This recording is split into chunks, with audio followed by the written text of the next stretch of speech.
जयति जयति देवो देवकी नन्दनोऽस्य जयति जयति कृष्णो वृष्णिवंशप्रदीपा जयति जयति मेघ श्यामल कोमलङ्गा जयति जयति पृथ्वी भारनाशो मुकुन्दा कृष्णाय वासुदेवाय देवकी नन्दनाय च नन्दगोपकुमाराय गोविन्दाय नमो नमः।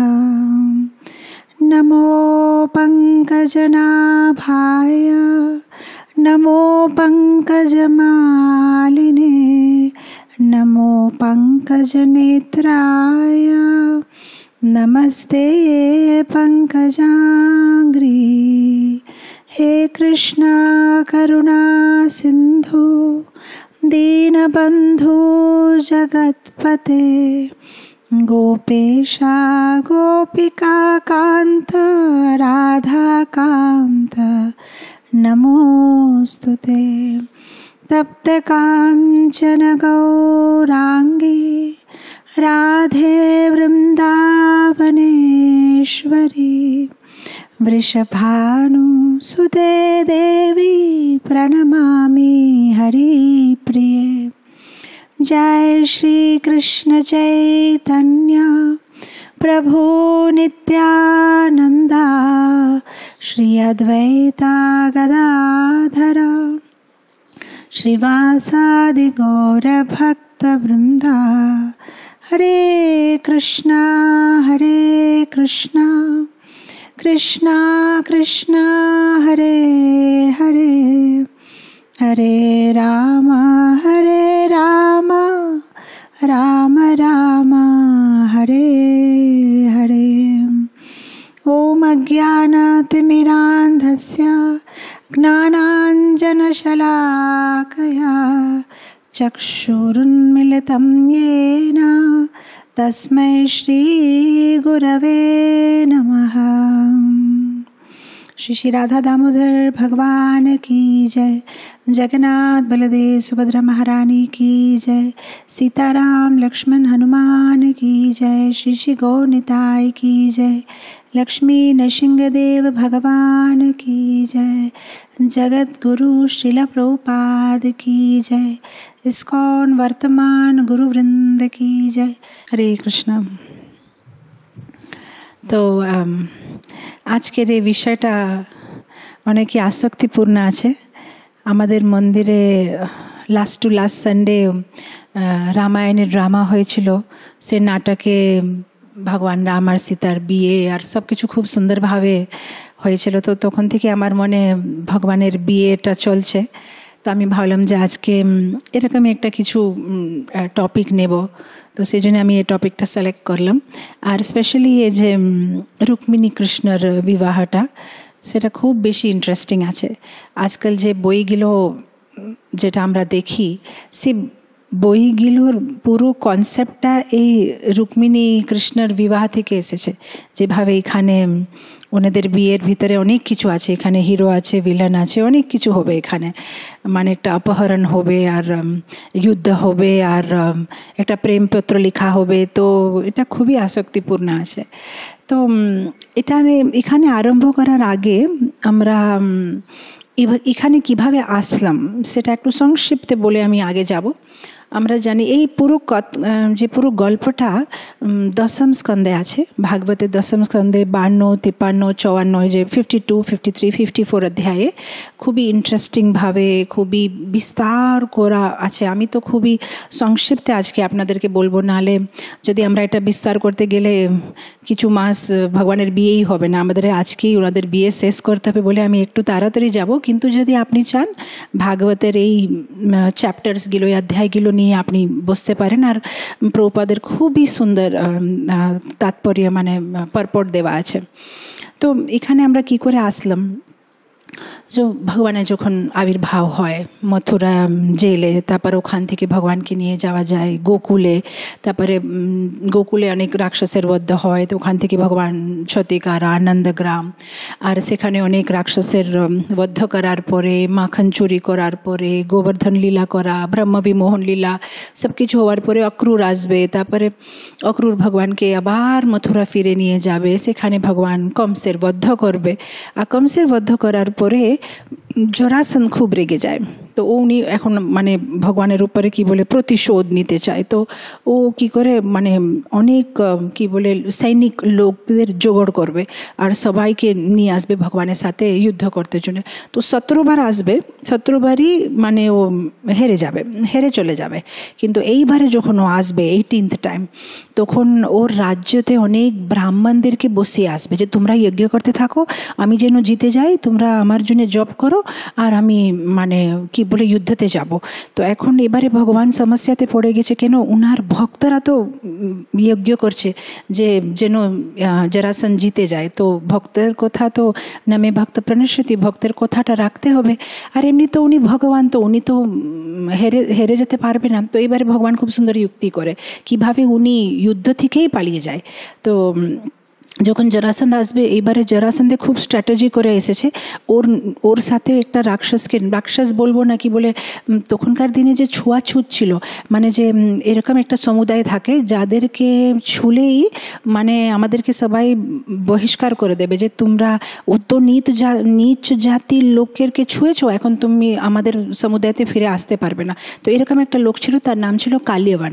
তো এইবারে জরাসন্ধ কালিয়াবানকে নিয়ে আসছে। যখন কালিয়াবানকে নিয়ে আসছে, কালিয়াবান ভগবানকে ছুতে চেষ্টা করছে। তো ভগবানকে যখন কালিয়াবান ছুতে চেষ্টা করছে, ভগবান তাড়াতাড়ি মানে হেঁটে চলে যাচ্ছে, আর কালিয়াবান ভগবানের পিছনে পিছনে ছুটছে। আর ভগবান কি করে একটা গুহার ভিতরে চলে যায়, আর ও গুহার ভিতরে মুচুকুন্ডা রাজা ঘুমাচ্ছে। আর যখন ভগবানকে গুহার ভিতরে দেখতে পাচ্ছে না, তখন কালিয়াবান ভাবছে যে ভগবানই মনে হচ্ছে ঘুমাচ্ছে। তো ও মুচুকুন্ডা রাজাকে উঠিয়ে দেয়। আর মুচুকুন্ডা রাজার একটা বর ছিল, দেবতাদের থেকে পেয়েছে, যদি আমাকে কেউ ঘুম থেকে ডিস্টার্ব করবে তাহলে আমি ওদেরকে জ্বালিয়ে দেবো। তাহলে মুচুকুন্ডা রাজা কালিয়াবানকে জ্বালিয়ে দেয়। সেভাবে কালিয়াবান মারা যায়। কালিয়াবান মারা গেলে আবার ভগবান ফিরত আসে। যখন ফিরত আসছে, তো জরাসন্ধ এখন রেডি আছে ওর সৈনিকদের সাথে যে ভগবানের উপরে মানে কি অ্যাটাক করবে, কিন্তু ভগবানকে ওর সাথে যুদ্ধ করার ইচ্ছা নেই। তো ভগবান কি করে যুদ্ধভূমি থেকে পালিয়ে যায়। তো যুদ্ধভূমি থেকে পালিয়ে যাওয়া এটা ক্ষত্রিয়ের জন্য মানে খুবই কি বলে, এরকম কোনো ক্ষত্রিয় কোনোদিন করে না, কিন্তু ভগবান এরকম একটা কাজ করেছে নিজের ভক্তদের জন্য, যেহেতু ব্রাহ্মণেরা ওখানে যজ্ঞ করছিলেন। তো ভগবানের নাম হয়ে গেছে রণছোড় রায়। রণ মানে রণভূমি, ছোড় মানে যে ছেড়ে পালিয়ে গেছে, তো ওনার নাম হয়ে গেছে রণছোড় রায়। আর ভক্তরা তো ভগবান যেটাই করবে ওদের ভালো লাগবে, তো এটা নিয়ে গুজরাতে একটা মন্দির বানিয়ে দিয়েছে রণছোড় রায়, যে ভগবানটা রণ ছেড়ে পালিয়ে গেছে। তো এখনও ওই গুজরাতে গেলে সব থেকে দ্বারকা মন্দিরে পরে যদি কিছু প্রসিদ্ধ মন্দির আছে, দ্বারকাধীশ মন্দিরে পরে, ওটা হচ্ছে রণছোড় রায় মন্দির। তো তারপরে ভগবান ওখান থেকে পালিয়ে একটা পর্বতের উপরে চড়ে গেছে। জরাসন্ধ পিছনে পিছনে ছুটছে। তখন জরাসন্ধ ভাবলো যে এই যে পাহাড়ের উপরে ভগবান চড়েছে, পাহাড়টা তো খুবই উঁচু আছে। তো জরাসন্ধ কী করেছে, ওর পাহাড়ে চারদিকে কাঠ লাগিয়ে জ্বালিয়ে দিয়েছে। এখন জরাসন্ধ ভাবছে যদি ওরা পাহাড়ের উপরে বসে থাকবে তাহলে তো এই পাহাড়টা পুরো আগুন দিয়ে জ্বলবে, ওরা মরে যাবে। যদি না বসে থাকবে আর যদি ওরা মানে জাম্প করে দেবে ওখান থেকে, যদি লাভ দেবে, তাহলে তো এই অগ্নি আছে মানে আগ আছে, আর আগে মানে জ্বলে ভস্ম হয়ে যাবে, কিংবা এত দূর থেকে যদি ও লাভ দেবে তাহলে আপনি আপই মরে যাবে, যেহেতু এত উঁচু আছে সে পাহাড়টা। সো এরকম জরাসন্ধ খুশি হয়ে ওখান থেকে চলে যায়। যেই জরাসন্ধ ওখান থেকে চলে যায়, সেই ভগবান ওই পাহাড়ের থেকে লাভ দিয়ে একটা নৌকা নিয়ে দ্বারকা চলে যায়। এখানে আমাদের চ্যাপ্টারটা স্টার্ট হয়, যেখানে সুখদেব গোস্বামী একটা শ্লোকের ভিতরে পুরো কাহানিটা শেষ করে দেয়। বলছে এইভাবে ভগবান যখন দ্বারকাতে চলে এসেছে, তখন বলরামজি রেবতীর সাথে বিয়ে করেছে, আর ভগবান কৃষ্ণ ভীষ্মক রাজার মেয়ে রুক্মিণীর সাথে বিয়ে করেছে রাক্ষস কি বলে রাক্ষস শৈলীতে। মানে বিয়েতে অনেক রকম বিয়ে আছে, এরকম রাক্ষস শৈলীতে ভগবান বিয়ে করেছে। এখানে কথাটা শেষ, ধন্যবাদ। তখন পরীক্ষিত মহারাজ বলছে না না না, এরকম করে কি করে হবে, আমরা তো শুনতে চাই আরও। এত যদি সংক্ষিপ্তে আপনি বলে দেবেন যে ভগবান বিয়ে করেছে, না কিভাবে বিয়ে করেছে, কার সাথে বিয়ে করেছে, কে কীরকম হলো বিয়েটা আমরা শুনতে চাই। তো এখানে একটা খুব সুন্দর শ্লোক আছে যেখানে পরীক্ষিত মহারাজ বলছে যে যে কেউ একটা বুদ্ধিমান লোক ভগবানের কথা শুনতে চাইবে। যদি কেউ বুদ্ধিমান আছে ও কোনোদিন এরকম বলবে না যে আরে যথেষ্ট শুনলাম আর শুনতে চায় না, এর ভগবানের কথাটার কোনো শেষ নেই, ও তো আনন্দ পায়। তো নিশ্চয়ই আমি ভগবানের কথাটা এত সংক্ষিপ্ত ভাবে বললে আমি মানব না, আমি আরও জানতে চাই কিভাবে বিয়েটা হলো। তো এটা খুব সুন্দর একটা। আর এখান থেকে তারপরে সুখদেব গোস্বামী বলছে ঠিক আছে তাহলে আমি বিস্তারে বুঝাই। তো এখান থেকে 3 চ্যাপ্টার্স, টোটাল 3 অধ্যায় ভগবানের বিয়ের ব্যাপারে খুব সুন্দরভাবে বিস্তারভাবে প্রত্যেকটা জিনিসটা সুখদেব গোস্বামী বলে খুব সুন্দরভাবে বিবরণ করছে এখানে। তো আমি যখন এটা পড়ছিলাম তখন আমি একটা রিসার্চ করলাম যে এই যে বিয়ের আলাদা আলাদা রকম, মানে অনেক রকম আছে, কিন্তু আমি যে 6-7টা রকম শুনতে পারলাম যে একটা হচ্ছে রাক্ষস বিবাহ, একটা হচ্ছে প্রজাপতি বিবাহ, একটা হচ্ছে ব্রহ্ম বিবাহ, একটা হচ্ছে দৈব বিবাহ, একটা হচ্ছে আসুরিক বিবাহ, একটা হচ্ছে পিশাচি বিবাহ। পিশাচি বিবাহ মানে যদি কোনো মেয়েটা ঘুমাচ্ছে আর ঘুমে ভিতরে কেউ যদি সে অপহরণ করে নিয়ে গিয়ে বিয়ে করছে তাহলে সেটাকে বলে পিশাচি বিবাহ, মানে ভূতের মতন কাজ করেছে। আর রাক্ষসী বিবাহ মানে যদি কেউ ও যে মেয়ে আছে তার আত্মীয়দেরকে মানে বীররসতে মানে ওদেরকে হারিয়ে মেয়েকে নিয়ে চলে গেছে। কিন্তু এই রাক্ষস বিবাহটা এরকম বিবাহ না যে মেয়ে যদি না পছন্দ করে তাও নিয়ে যাওয়া, সেটা না। রাক্ষস বিবাহতে যদি মেয়ে ইচ্ছা আছে কিন্তু আত্মীয়দের ইচ্ছা নেই তাহলে সে আত্মীয়দের সাথে মানে কি ফাইটিং করে মেয়েটাকে নিয়ে যাওয়া হচ্ছে রাক্ষসী বিবাহ। তারপরে হচ্ছে গন্ধর্ব বিবাহ। গন্ধর্ব বিবাহ আমরা শুনেছি ওই শকুন্তলা দুষ্যন্ত সেরকম যে বিবাহ হয়েছে যে নিজে এক দুসরাকে পছন্দ করে বিবাহ করেছে। তারপরে হচ্ছে আসুরিক বিবাহ, যেরকম দশরথ আর কৈকেয়ীর হয়েছে সেটা আসুরিক বিবাহ। এরকম অনেক আছে। কিছু কিছু অর্শ বিবাহ। আরেকটা বিবাহ হচ্ছে যেরকম যেখানে বাবা মানে একটা ছেলেকে পছন্দ করবে যে সব বেদগুলো পড়েছে, মানে সব ধর্ম পালন করছে, ভালো ব্রাহ্মণ, সেটা একটা বিবাহ। একটা বিবাহ হচ্ছে যেখানে কন্যা শুল্ক, মানে ওদের বাড়িতে যদি কোনো গাই ভ্যাস বাছুর যেটা আছে সেগুলো দিয়ে মেয়েটাকে কিনবে, সেটা একটা একরকম বিবাহ। তো এরকম বিবাহতে অনেক রকম আছে। কিছু কিছু সাত্বিক বিবাহ আছে, কিছু কিছু তামসিক আছে, কিছু কিছু রাজসিক আছে। তো এখানে পরীক্ষিত মহারাজের খুব ইচ্ছা আছে শোনার যে আপনি বললেন রাক্ষসী বিবাহ, তো কী করে হলো রাক্ষসী বিবাহ ভগবানের? তো এখন এখানে সুখদেব গোস্বামী টেক্সট নাম্বার 22, এটা হচ্ছে চ্যাপ্টার 52, ক্যান্টো 10, টেক্সট 22। এখন সুন্দরভাবে যেভাবে আমাদের ছোটোবেলা যখন স্কুলের টিচার গল্প বলবে না, এক ছিল রাজা এক ছিল রানী, রাজা রানী দুইজন বিয়ে হয়েছে, এরকম মানে এখানে মানে পুরো সুন্দরভাবে আরম্ভ করবে যে এক ছিল রাজা, রাজার নাম ছিল ভীষ্মক রাজা, আর ভীষ্মক রাজার 5টা ছেলে একটা মেয়ে। আর এখানে পুরো নাম দেওয়া আছে যে 5টা ছেলের নাম কি ছিল: রুক্মার্থ, রুক্মবাহু, রুক্মী, রুক্মকেশা, রুক্মমালী, আর বোনের নাম ছিল রুক্মিণী।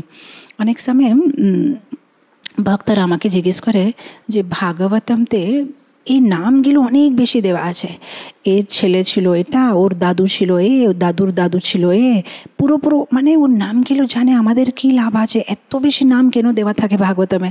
সংক্ষিপ্তে পুরো কাহিনীটা বলে দিলে হয় না? পুরো রাজার একটা কি বলে লাইনে যে বংশ, এর ছেলে ওর ছেলে এর ছেলে, তারপরে এর দুটো বিয়ে হয়েছে, এগুলো জেনে আমাদের কী লাভ হবে? কিন্তু অ্যাকচুয়ালি এই যে নামগুলো আছে ভাগবতে, এইগুলো সাধারণ নাম না। শুধু এই নামগুলো শুনলেই আমাদের মন পবিত্র হবে, হৃদয় পবিত্র হবে, পাপ নাশ হবে। কেন? এরা সাধারণ রাজা না। যে রাজার নাম শ্রীমদ্ ভাগবতম আর ভগবানের মধ্যে কোনো তফাৎ নেই, ভগবান আর ভাগবতম হচ্ছে একই। তো যে বুক ভাগবত মানে ভগবান ভাগবত, এই ভগবান ভাগবতের ভিতরে যদি এটা লেখা আছে মানে নিশ্চয়ই এরা খুবই পবিত্র রাজা আছে। তো এদের নাম শোনা, আমার মনে হচ্ছে একটা ঘটনা ঘটেছিল যখন শিলা প্রভুপাদ ছিলেন এই জগতে, তখন একটা কিছু কোর্ট কেস হয়েছিল, আর সে কোর্ট কেসের ভিতরে উইটনেস দিতে হয়, তো আমাদের ডিভোটিকে অ্যারেস্ট করা হয়েছিল। মানে হচ্ছে কোনো বুক ডিস্ট্রিবিউশন করতে করতে, মানে তখনকার দিনে তো রাস্তার উপরে বই বিতরণ করলে অনেক সময় ওদেরকে অ্যারেস্ট করে নেবে, তো এরকমই একটা কিছু ঘটনা হয়েছিল। তখন ডিভোটিস একটু নার্ভাস হচ্ছিল। তখন প্রভুপাদ বলেছিল যে যখন কোর্টে তোমাকে ডাকবে উইটনেস হয়ে, তখন তুমি সব মানে ভক্তদের নাম উচ্চারণ করবে। তো ওকে যখন জিজ্ঞেস করা হচ্ছে যে তোমার সাথে কে কে ছিল, তো একসাথে মানে মন্দিরে যত ভক্তরা আছে যে সবার নাম বলছিল। আর তারপরে ও প্রভুপাদকে বলেছে যখন আমি ভক্তদের নাম বলছি যে হ্যাঁ এ আমার সাথে আছে, ও আমার সাথে, শুধু নাম শুনলেই আমাদের নিজের ভিতরে এত কনফিডেন্স এসে গেছে, এত কি বলে শক্তি এসে গেছে। তখন গিয়ে আমি বুঝতে পারলাম যে ভক্তের নাম, শুধু নাম উচ্চারণ করলেও মানে ভিতরে একটা কি বলে একটা এনার্জি, একটা শক্তি প্রবাহ হয়। তো এই নামগুলো খুব শুদ্ধ আছে। আরেকটা জিনিস হচ্ছে যখন কারো লাইনেজ, কারো বংশের নাম দেওয়া হলে আমরা বুঝতে পারবো যে কোন রক্তটা এর শরীরের ভিতরে আছে। মানে এই যে লাইনেজ আছে, বংশ আছে, তার রাজা দাদু তাদের কীরকম স্বভাব ছিল, তারা কি কি ভালো কাজ করেছে, এগুলো সব কিছু জানলে যার ব্যাপারে আমরা আপাদাদা শুনছি তার উপরে আমাদের একটু রেসপেক্ট আসবে। ও এর কুল হচ্ছে এটা, এই কুল থেকে এসেছে। ইনফ্যাক্ট আমি জানি না বাঙালিদের এরকম হয় কি না, কিন্তু এখানে সাউথ ইন্ডিয়াতে বংশের নাম এত ইম্পর্ট্যান্ট যে সাধারণ লোকেরা তাদের নাম যদি আপনি জিজ্ঞেস করবেন না আপনার নাম কি, তো কেউ মানে এমনি মূর্তি বলে বলবে না, AVSNRST মূর্তি। আর আমি যখন মানে নতুন যখন আমি শুনতাম না, আমি ভাবতাম এত বড় ABCDEF কেন বলে দিচ্ছে, জাস্ট একটা সিম্পল নাম বলে দিলে হয় না যে হ্যাঁ আমার নাম হচ্ছে লতা কিংবা আমার নাম হচ্ছে এটা। কিন্তু এরা পুরো পুরো কুলের নাম বলবে। আর এখানে যখন আমরা মন্দিরে যাই দক্ষিণ ভারতে, ওরা সব থেকে আগে জিজ্ঞেস করবে গোত্র নাম বলো, আপনার গোত্র বললে তখনই পূজা করবে, গোত্র না বললে ওরা পূজা করবে না।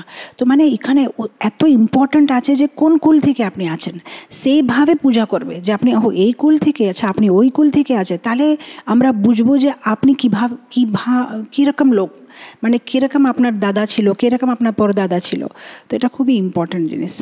তো এখানে এই কানেকশনটা বোঝা যাচ্ছে যে কার সাথে আপনার কানেকশন আছে। তো এখানে পুরো ডিটেলস দেওয়া আছে, 5টা ছেলে ছিল। ইনফ্যাক্ট এই যে নাম আছে রুক্মিণী, এই যে রুক্ম, এই যে রুক্ম শব্দটা যারা খুব সাদা দেখতে কিংবা যারা গোল্ডেন কালার মানে গৌরাঙ্গ মহাপ্রভুর কালার, তখনকার দিনে তো এরকম ছিল না যে নাম একরকম আছে আর গুণ একরকম আছে, যার যেরকম গুণ থাকে সেই রকমই নাম দেওয়া হয়। আজকাল এরকম ফলো করে না, যে কোনো নাম করে দিয়ে দেয়, কিন্তু অ্যাকচুয়ালি নাম হচ্ছে আমাদের গুণের আইডেন্টিটি, আমাদের যেভাবে গুণ আছে সেভাবে নাম থাকা উচিত। তো তখনকার দিনে তো এরকম ছিল না। যদি কারো রুক্মিণী নাম দেওয়া আছে মানে নিশ্চয়ই খুবই সাদা আছে, সুন্দর আছে, সোনালি রঙ আছে।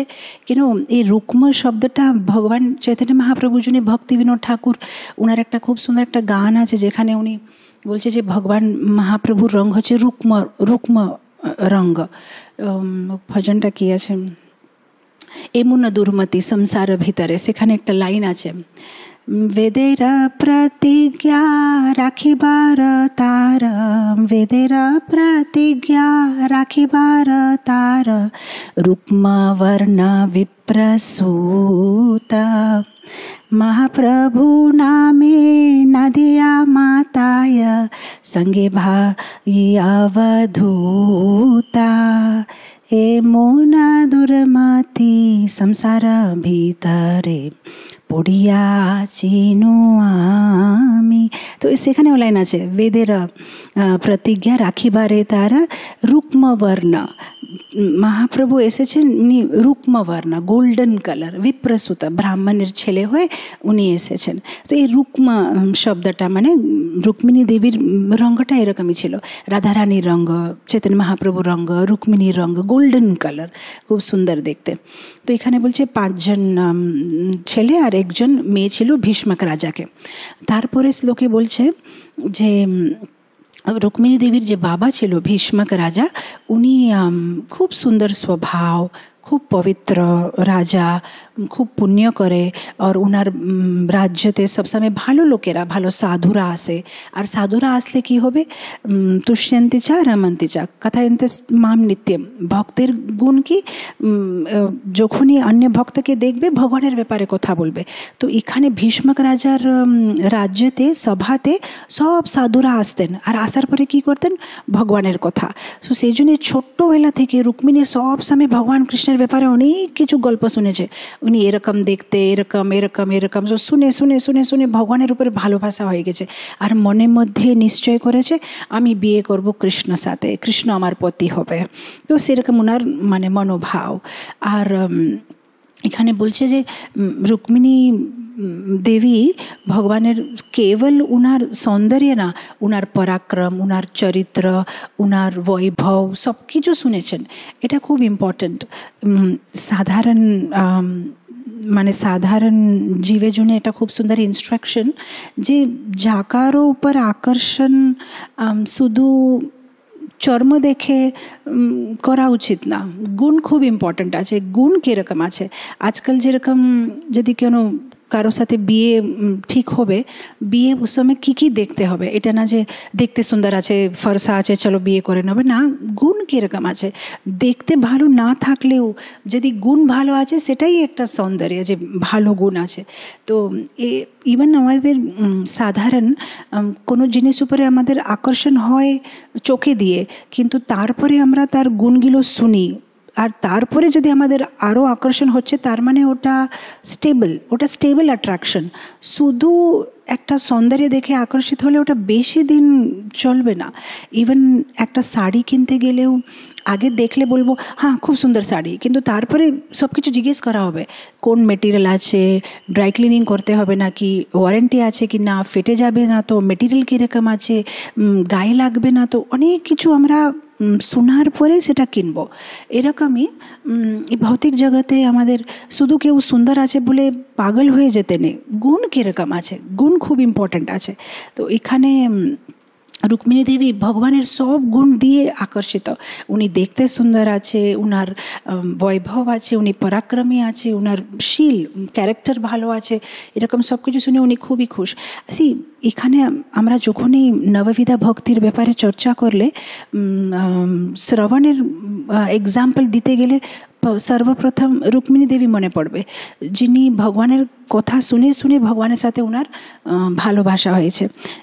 ভগবানের কথা শোনা, ইনফ্যাক্ট যে কোনো কথা, রূপ গোস্বামী বলছে যে আমরা যে কথাটা শুনছি সেটা আমাদের খুব কেয়ারফুলি শুনতে হবে। কেন, যদি আমরা আমাদের কানটা খারাপ কথাতে দেব তাহলে সেই গুণগুলো আমাদের ভিতরে আসবে, যদি ভালো কথাতে আমাদের কান দেবো সেই গুণ আসবে। যেরকম পদ্মপুরাণে বলছে যে যার ব্যাপারে শুনবো তার 1% কোয়ালিটি আমাদের ভিতরে আসবে। তার মানে অনেক সময় কি হয়, যদি কিছু ভক্তরা আছে যাদেরকে আমরা পছন্দ করি না, কিন্তু আমরা যদি বারবার তাদের ব্যাপারেই চর্চা করি, তাদের ব্যাপারেই আলোচনা করি, ওটা এরকম আছে, ওরা এরকম আছে, ওরা এরকম আছে, এরকম করতে থাকলে যে গুণটা আমাদের পছন্দ নেই শেষে সে গুণটা আমাদের ভিতরে চলে আসবে। সেই জন্য যে ভক্তরা আমাদের পছন্দ আছে, যাদেরকে দেখে আমরা চাই যে ওদের মতন হবো একদিন, তাহলে ওদের ব্যাপারে চর্চা করতে হয়। কেন, যত ওদের ব্যাপারে চর্চা করব তাহলে ওদের গুণটা আমাদের ভিতরে আসবে। তো এখানে কি হয়েছে, রুক্মিণী দেবী ভগবানের ব্যাপারে শুনে এখানে পারপোর্টে শ্রীল প্রভুপাদ তাৎপর্যতে বলছে যে রুক্মিণী দেবী গুণগুলো ভগবানের মতনই ছিল। ভগবানের ব্যাপারে শুনে উনার সৌন্দর্য, উনার গুণ ভগবানের মতন হয়ে গেছিল। সেজন্য আপনি দেখেন যারা শুদ্ধ ভক্ত, যেরকম শ্রীল প্রভুপাদ, তাদেরকে দেখলে আমাদের কত ভালো লাগে, তাদের গুণগুলো কত সুন্দর। যেহেতু ওরা সবসময় ভগবানের মেডিটেশন, ভগবানের ধ্যানে থাকে, ধীরে ধীরে ভগবানের ভিতরে যেগুলো গুণ আছে ওদের ভিতরে সে গুণগুলো আমরা দেখতে পাই। ভগবানের মতনই আকর্ষক লাগে, ভগবানের মতনই মানে ওনাদের কথাবার্তা। যেহেতু ওরা সবসময় ভগবানের, যার উপরে ধ্যান করব তাদের মতো হয়ে যাব। যেরকম সুরপঙ্খা, অনেক সময় লোকেরা বলে যে সুরপঙ্খা একটা মায়াবী রূপ নিয়ে সুন্দরী হয়ে ভগবান রাম কাছে গিয়েছিল, কিন্তু আমি একটা বৈষ্ণব আচার্যের কমেন্ট্রি শুনলাম, সেখানে উনি বলেছেন যে না, সুরপঙ্খা দেখতে একদম বাজে, বেকার, কিন্তু গাছের পিছনে থেকে যখন ভগবান রামকে এক টক দেখতে থাকছে লক্ষ্মণকে দেখতে থাকছে। তো দেখে দেখে দেখে ওদের কথাগুলো শুনে শুনে শুনে মানে ওদের মত্তম হয়ে গেছে, সুন্দরী হয়ে গেছে। আর তারপরে ভগবানের কাছে গিয়েছে যে আমি আপনার সাথে বিয়ে করব। তখন ভগবান কিছু বলে নাই, কিন্তু যখন সীতা মাতাকে অ্যাটাক করেছে তখন নিজের রূপে চলে এসেছে, মানে ক্রূর রূপে, মানে দেখতে একদম খারাপ রূপে চলে এসেছে। তো এরকম যখন আমরা ভগবানের কথা শুনি, ভগবানের যে মার্গ আছে সে মার্গে চলি, ভক্তি করি, আমরা দেখতে দেখতে খুব সুন্দর হয়ে যায়।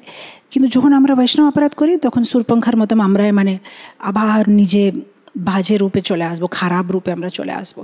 কিন্তু যদি আমরা ভালো ব্যবহার করব, সবসময় ভক্তদের মান দেব, শাস্ত্র পড়ব, বৈষ্ণব সেবা করব, ভক্তি করব, তাহলে আমরা সুন্দর হয়ে যাব বাইরে থেকে আর ভিতরে থেকে। যেরকম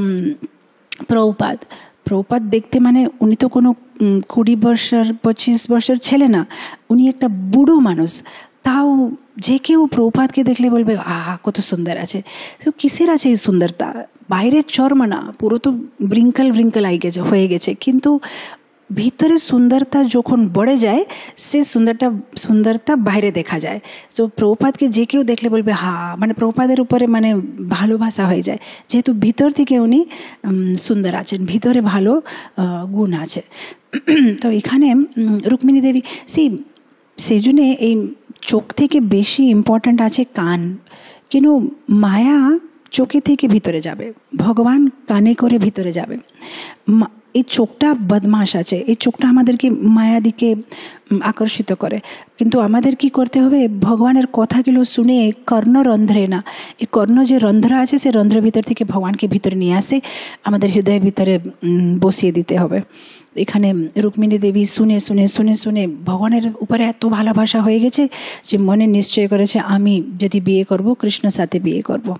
তারপরে শ্লোকে বলছে যে ভগবান কৃষ্ণ রুক্মিণীর পত্র পাওয়ার আগেই জানতো রুক্মিণীর ব্যাপারে। কি করে জানলেন? যে নারদ মুনি একবার ভগবানকে মানে বলেছে রুক্মিণী দেবী ব্যাপারে যে ওনার যে গুণ আছে, সুন্দর সুন্দর গুণ আছে, তো সেগুলো ভগবানের মানে মনে ছিল যে হ্যাঁ এ রুক্মিণী বলে একজন আছে আর ওনার ভিতরে খুব সুন্দর সুন্দর গুণ আছে। এখানে ওনার গুণ লেখা আছে, উনি খুব দেখতে সুন্দর ছিলেন, ওনার কি বলে ইন্টেলিজেন্স মানে খুব বুদ্ধি ছিল, তারপরে বডিলি মার্কিং মানে শরীরের ভিতরে শরীরের আকারটা, শরীরে যে মার্কগুলো খুব কি বলে শুভ, এটা খুব অ্যাকচুয়ালি এটা একটা সায়েন্স। আমরা এটার ব্যাপারে বেশি জানি না, কিন্তু যারা এটার ব্যাপারে স্টাডি করেছে ওদেরকে জাস্ট কাউকে দেখলেই মানে কোথাও বলতে হবে না, শুধু দেখলে বলে দেবে যে এর ভিতরে রাগ আছে, এর স্বভাবটা ভালো আছে, বলে দিতে পারবে। কেন? আমাদের যে নাকের আকৃতি, চোখের আকৃতি, আইব্রোজ, এ ফোরহেড, তার বেস করে বলা যাবে যে এর ভাগ্যটা কীরকম, এর শুভ আছে কি না, সব কিছু যেন এটা একটা কি বলে বডিলি রিডিং আছে।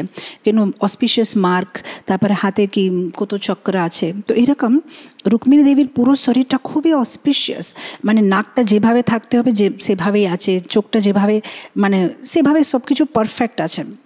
তারপরে বলা হচ্ছে ওনার প্রপার বিহেভিয়ার, আমাকে সবথেকে ভালো মানে এই গুণটা লাগলো। কেন? এই জগতে সুন্দর হওয়াটা বড় কথা না, সুন্দর ব্যবহার থাকাটা খুব ইম্পর্ট্যান্ট আছে। আর এখানে বলছে রুক্মিণী দেবীর ব্যবহারটা খুব সুন্দর ছিল। ইনফ্যাক্ট যদি আপনারা একবার আমি ক্লাস দিয়েছিলাম বেঙ্গালিতে কি না জানি না, রাধারানীর গুণগুলোর ব্যাপারে। ও রাধারানীর একটা গুণ আছে বৃদ্ধ সেবিকা। ওনার একটা গুণ আছে যে উনি যারা বরিষ্ঠ, যারা বৃদ্ধ তাদের সেবা করে, তাদেরকে ভালোবাসা দেয়, তাদেরকে মান দেয়। এটা খুব ইম্পর্ট্যান্ট কোয়ালিটি স্ত্রীদের মধ্যে সবথেকে ভালো গুণ আছে যদি যারা বরিষ্ঠ তাদেরকে মান দেওয়া, সেবা করা। এই যে ওল্ড এজ হোম আমরা দেখছি, যে বৃদ্ধাশ্রম, এটা আমাদের বৈদিক কালচার না। বৈদিক কালচার হচ্ছে আমাদের বাড়িতে যারা বড় আছে, যারা মা আছে, শাশুড়ি আছে, শ্বশুর আছে, তাদের সেবা করা, এটা হচ্ছে আমাদের কালচার। কিন্তু তাদেরকে বৃদ্ধাশ্রমে গিয়ে ছেড়ে দেওয়া, তারপরে আমি খুব ভালো ভক্তি করছি, সেটা কোনো লাভ নেই। যারা বৃদ্ধ তাদের সেবা করা উচিত। কেন? রাধারানী সেবাটা করতেন, রাধারানী, রুক্মিণী দেবী, এরা আমাদেরকে শেখাচ্ছে যে মেয়েদের গুণ, মেয়ে সুন্দর লাগবে যখন লিপস্টিক লাগাবে, কাজল লাগাল, সুন্দর লাগবে না। যখন সেবা করবে তখন সুন্দর লাগবে। যখন বাড়িতে ভালো কাজ করবে, বৃদ্ধদের সেবা করবে, সবাইকে মান দেবে, তাহলে সেটা অ্যাকচুয়াল রিয়েল বিউটি। সো এখানে বলছে যে ওনার বিহেভিয়ারটা খুব সুন্দর ছিল, রুক্মিণী দেবীর বিহেভিয়ারটা। সো এটা এরকম অনেক কিছু গুণের ব্যাপারে বলা যাচ্ছে, যেখানে ইনফ্যাক্ট একটা শ্লোক আছে, আমি জানি না এখানে মনুস্মৃতি থেকে আছে না কোথায় থেকে আছে, আমার মনে পড়ছে না, কিন্তু বলছে নারস্য আভরণম রূপম, রূপস্য আভরণম গুণম, গুণস্য আভরণম জ্ঞানম, জ্ঞানস্য আভরণম ক্ষমা। বলছে একটা নারী ওর আভরণ, মানে ওর আভরণ হচ্ছে সুন্দরতা, কিন্তু যদি সুন্দরতার ভিতরে গুণ না হলে সে সুন্দরতার লাভ নেই। গুণের ভিতরে যদি জ্ঞান না হয় লাভ নেই। আর গুণ আছে, জ্ঞান আছে, সুন্দর আছে, কিন্তু সমাগুণ নেই, তাহলে কিছু লাভ নেই।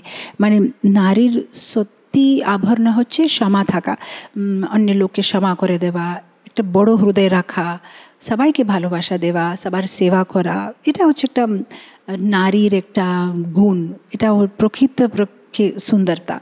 সো এখানে বলছে যে ভগবানের ভিতরে খুব সুন্দর গুণ ছিল, রুক্মিণী দেবীর ভিতরে খুব সুন্দর গুণ ছিল। রুক্মিণী দেবীর ইচ্ছা ছিল ভগবান সাথে বিয়ে করা, আর ভগবান যখন নারদ মুনির কাছে থেকে শুনেছে, ওনার ইচ্ছা ছিল যে হ্যাঁ মেয়েটা ভালো গুণ আছে, এটা আমার জন্য ভালো পত্নী হবে। তারপরে এখান থেকে শুরু হচ্ছে যে সমস্যাটা কি হলো, ছেলে রেডি, মেয়ে রেডি, তাহলে বিয়েটা কে হতে দিচ্ছে না, এখানে আমাদের ভিলেন আসছে। এখন এখানে সমস্যা হচ্ছে ভীষ্মক রাজা, যিনি রুক্মিণী দেবীর বাবা, ওনারই ইচ্ছা ছিল যে রুক্মিণী দেবী যেন কৃষ্ণর সাথে বিয়ে করে, কিন্তু রুক্মিণী দেবীর যে ভাই কিংবা দাদা, উনি চাচ্ছিলেন যেন রুক্মিণী দেবীর বিয়ে হয় শিশুপাল সাথে, যেহেতু শিশুপাল ছিলেন ওনার বন্ধু।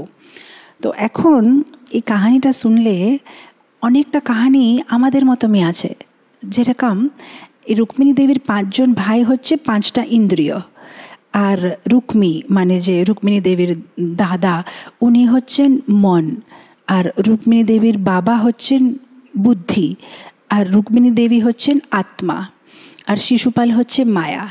এখন আত্মার ইচ্ছা আছে কৃষ্ণর সাথে বিয়ে করা, কিন্তু মনটা আত্মাকে নিয়ে যাচ্ছে মায়ার সাথে বিয়ে করতে জন্য। আর এই যে 5 জন ইন্দ্রিয় আছে, সেই মনটাকে মানে উৎসাহ দিচ্ছে মায়ের সাথে বিয়ে করব, মায়ের সাথে বিয়ে করব।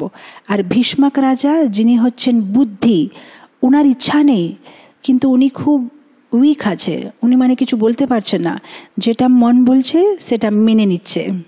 তো আমাদের জীবনটা এরকমই, তো আমাদের আত্মা চাচ্ছে ভগবানের ভক্তি করা, আমাদের বুদ্ধি তাই চায়, কিন্তু মনটা সেদিকে আমাদেরকে যেতে দিচ্ছে না। এই ইন্দ্রিয়গুলো আমাদের মনটাকে নিয়ে ছুটে মায়ার কাছে নিয়ে চলে যাচ্ছে। সেই জন্যে এখানে এই পরিস্থিতিতে যদি ওনার বাবা একটু স্ট্রং থাকতো, না আমি রুক্মিণীর বিয়েটা শিশুপাল সাথে করাবো না, তাহলে তো সমস্যা হতো না। কিন্তু এখানে যে বুদ্ধি আছে সে খুব মানে উইক আছে। এরকম আমাদের বুদ্ধিটা খুব উইক আছে, যখন আমাদের মন বলে কৃষ্ণ ভক্তি করব না, আমাদের বুদ্ধিটা মেনে যাচ্ছে। সেই জন্য বুদ্ধিটাকে তন্দুরুস্ত করতে হবে, শক্তিমান করতে হবে। আর বুদ্ধিটা শক্তিমান হবে শাস্ত্র পড়লে। যখন আমরা কন্টিনিউয়াসলি ভাগবত পড়তে থাকবো, গীতা পড়বো, তখন আমাদের বুদ্ধিটা খুব শক্তিমান হয়ে যাবে। তখন যদি মন আর ইন্দ্রিয় আমাদেরকে বলবে মায়া দিকে, তখন আমরা বুদ্ধি দিয়ে বলতে পারবো যে না আমি যাব না, আমার মালা বাকি আছে, আমি যাব না, আমি নিরামিষ খাবো, আমি আমিষ খাবো না, তখন জোরে করে বলতে পারবো। কিন্তু যদি বুদ্ধি উইক আছে তাহলে আমরা কিছু করতে পারবো না। তো অ্যাকচুয়ালি আমাদের জীবনের সমস্যা হচ্ছে 3 জন, মন, বুদ্ধি, অহংকার। এই মনটাকে জপ দিয়ে নিয়ন্ত্রণ করতে হবে, বুদ্ধিটাকে শাস্ত্র পড়ে নিয়ন্ত্রণে রাখতে হবে, অহংকারটা বৈষ্ণব সেবা করে নিয়ন্ত্রণ রাখতে হবে। বাস এই 3টাই প্রবলেম আছে। এই 3টা প্রবলেম সর্ট আউট হয়ে গেলে আমাদের বারবার শরীর নিতে হবে না, আমরা ডাইরেক্ট ভগবদ্ধামে যেতে পারবো।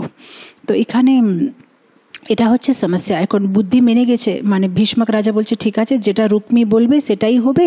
রুক্মী মানে রুক্মিণীর দাদা, বলছে ও যখন বলছে শিশুপাল সাথে বিয়ে হবে তাহলে শিশুপাল সাথেই বিয়ে হবে।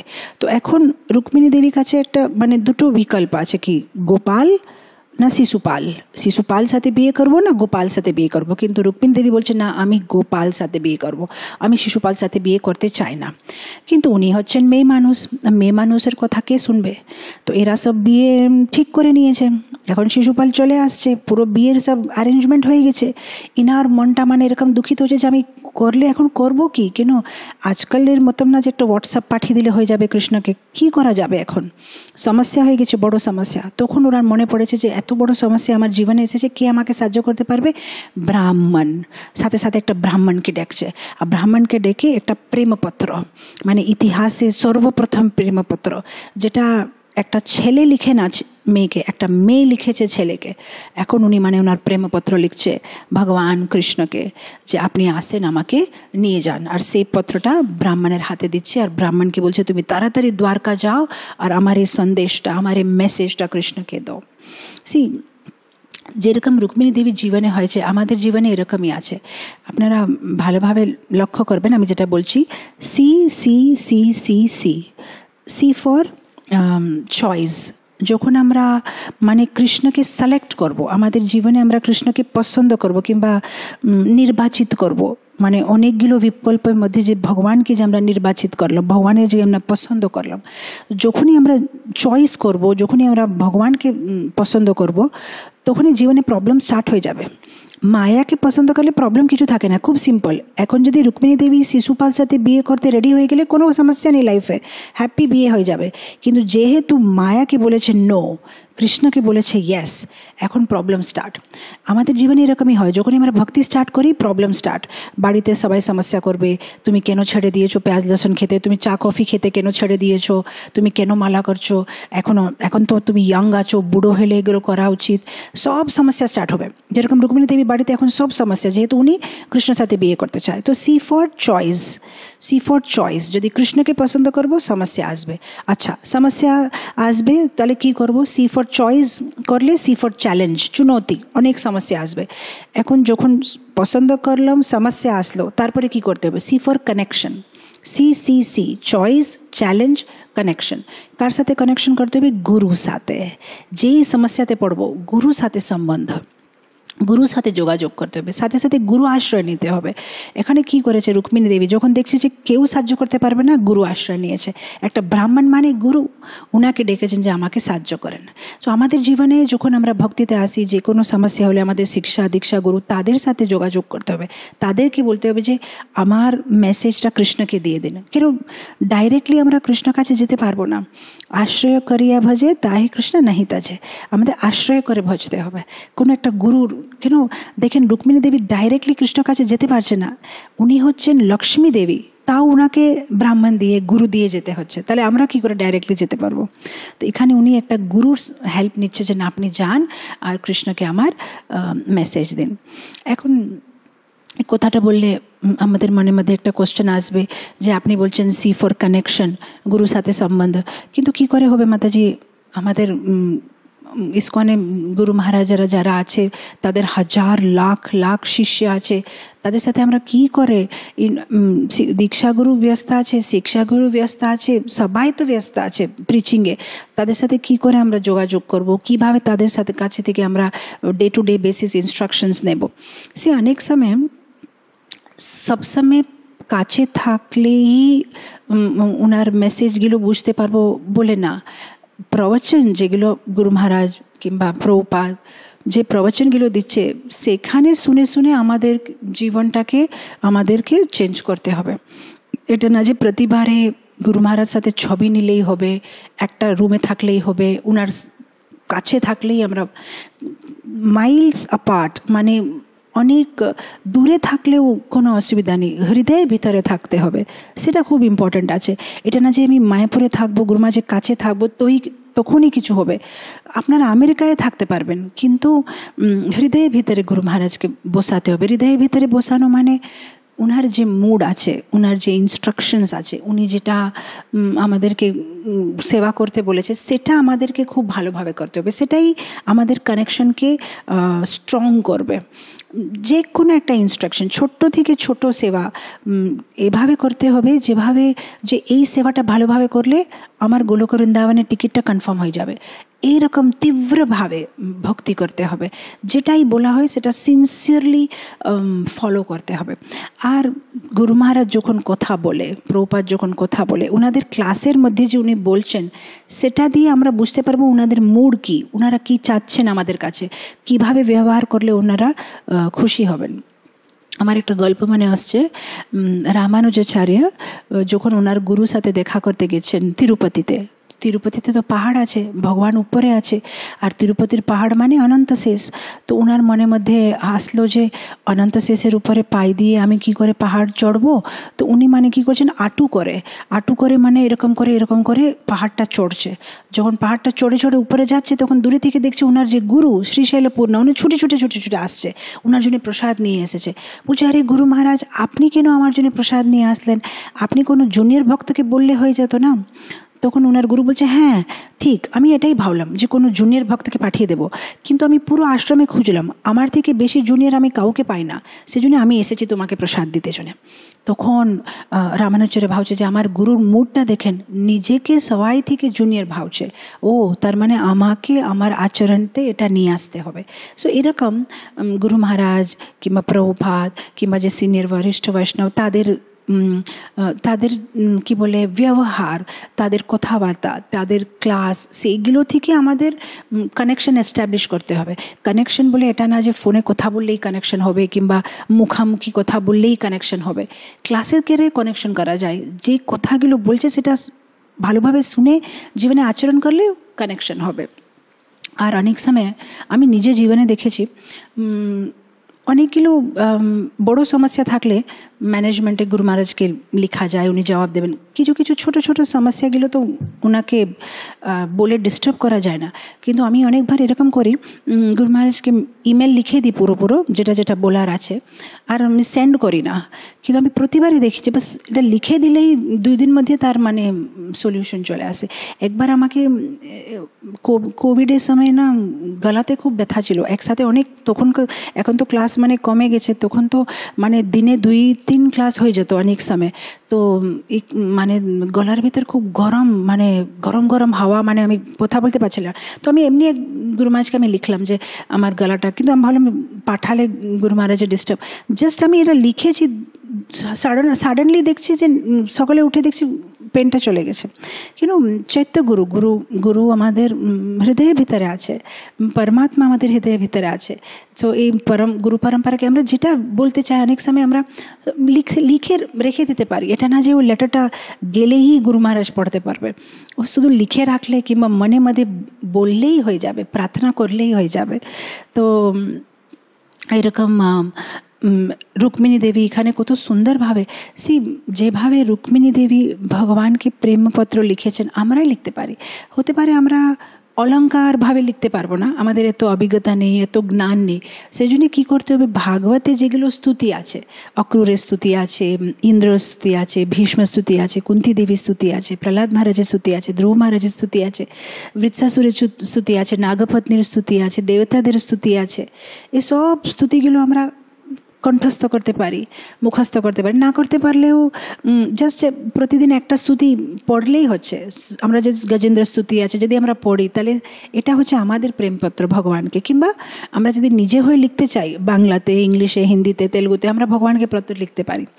ভগবান এটা পছন্দ করে, একটা রিলেশনশিপ ভগবানের সাথে। তো এখানে রুক্মিণী দেবী খুব সুন্দর করে ভগবানকে চিঠি লিখেছে, আর ও ব্রাহ্মণকে দিয়ে দিয়েছে। তারপরে এই ব্রাহ্মণ কী করেছে, সে চিঠিটাকে নিয়ে ফটাফট দ্বারকা চলে গেছে। যেই ও দ্বারকা, যদি ব্রাহ্মণের হাতে না পাঠিয়ে কোনো সৈনিকের হাতে পাঠিয়ে দিলে, সে সৈনিককে দ্বারকাতে এত ভালোভাবে ওয়েলকাম করা হবে কি না কোনো ঠিক নেই। কিন্তু যেহেতু ও ব্রাহ্মণের হাতে পাঠিয়েছে, এখন দ্বারকাতে যেহেতু ভগবান গো ব্রাহ্মণ হিতায় চ জগৎ হিতায় কৃষ্ণায় গোবিন্দায় নমো নমঃ, উনি এত সুন্দরভাবে, আচ্ছা কোনো ব্রাহ্মণ এসেছে, সাথে সাথে ওনাকে ডেকে, যেভাবে সুদামাকে ভগবান কীভাবে ওনার নিজে সিংহাসনতে বসে পাদ পূজা করেছিলেন, এরকম ব্রাহ্মণকে ডেকে, মানে ভগবান জানে না কিসের জন্য এসেছে, কে পাঠিয়েছে, কিন্তু ব্রাহ্মণ সাথে সাথে উনার সৎকার করে পাদ পূজা করে উনাকে বসিয়েছেন। তো দেখেন রুক্মিণী দেবী কীভাবে কারেক্ট পার্সনকে সিলেক্ট করেছে। রামায়ণতে আপনি দেখবেন যখন বিভীষণ ভগবানের শরণাগতি নিতে আসে যে আমি আর এখন আমার ভাইয়ের সাথে থাকবো না, আমি আপনার সাইড থেকে যুদ্ধ করব, তখন বিভীষণ সাথে আর 4 জন রাক্ষস ভগবানের শরণাগতি নিয়েছেন। কিন্তু আমি যদি কাউকে জিজ্ঞেস করবো যে ও রাক্ষসদের নাম বলেন, না জানি না মাতাজি। কেন? ও রাক্ষসের ব্যাপারে কেউ কিছু জানে না, শুধু 4 জন রাক্ষস বিভীষণ সাথে ছিল বলে জানে। কেন? যেহেতু বিভীষণ সামনে ছিল, বিভীষণের পিছনে যারা যারা ছিল তারাই ভগবানের ক্যাম্পের ভিতরে ঢুকে গেছে। এরকম আমাদের এত অভিজ্ঞতা নেই, কিন্তু যদি গুরুকে সামনে রাখবো তাহলে আমরাই ঢুকে যাব।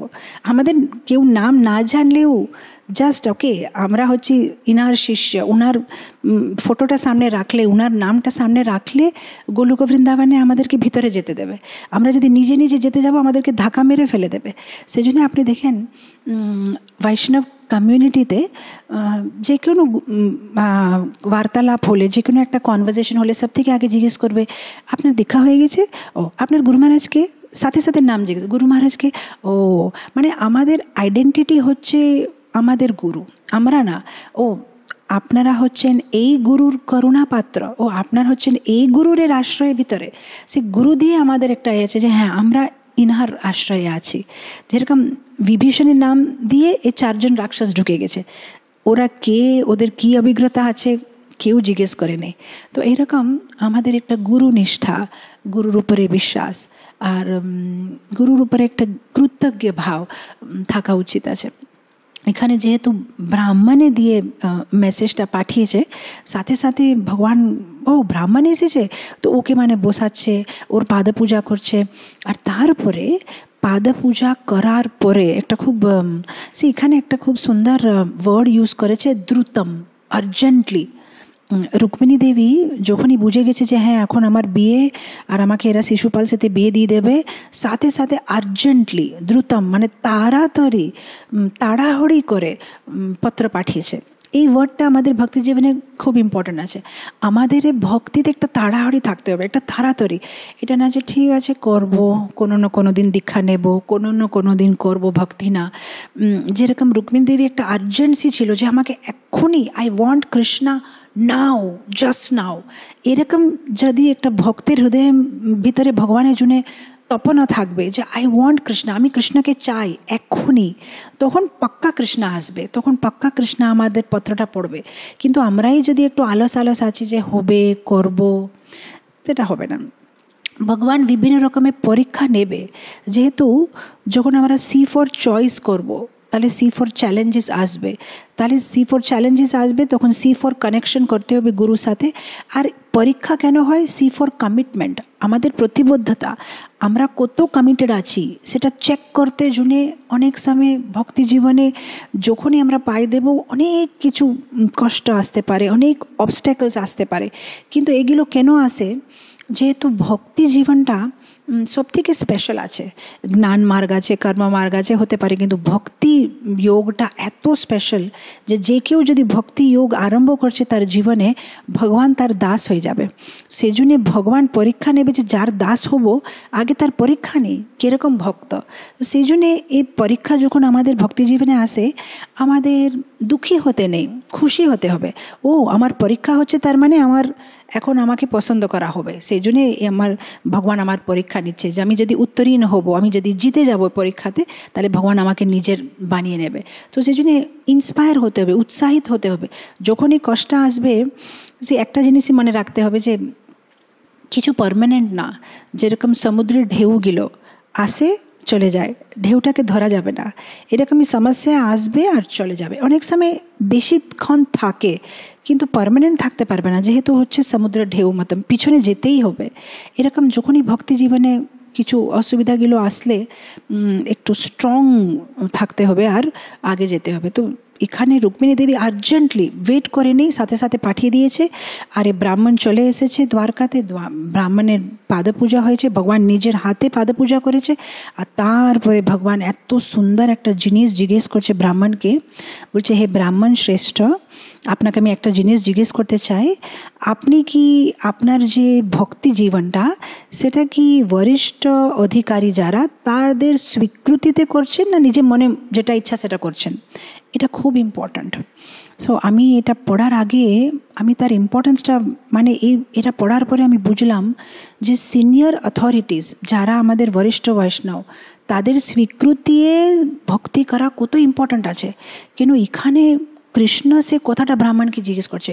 ব্রাহ্মণকে এরকম জিজ্ঞেস করে না যে তোমার জব টব ঠিক চলছে কিনা, তুমি বরিষ্ঠ বৈষ্ণবদের আজ্ঞা অনুসারে কাজ করছো কিনা, এটা জিজ্ঞেস করেছে। তার মানে এটা কত ইম্পর্ট্যান্ট আছে।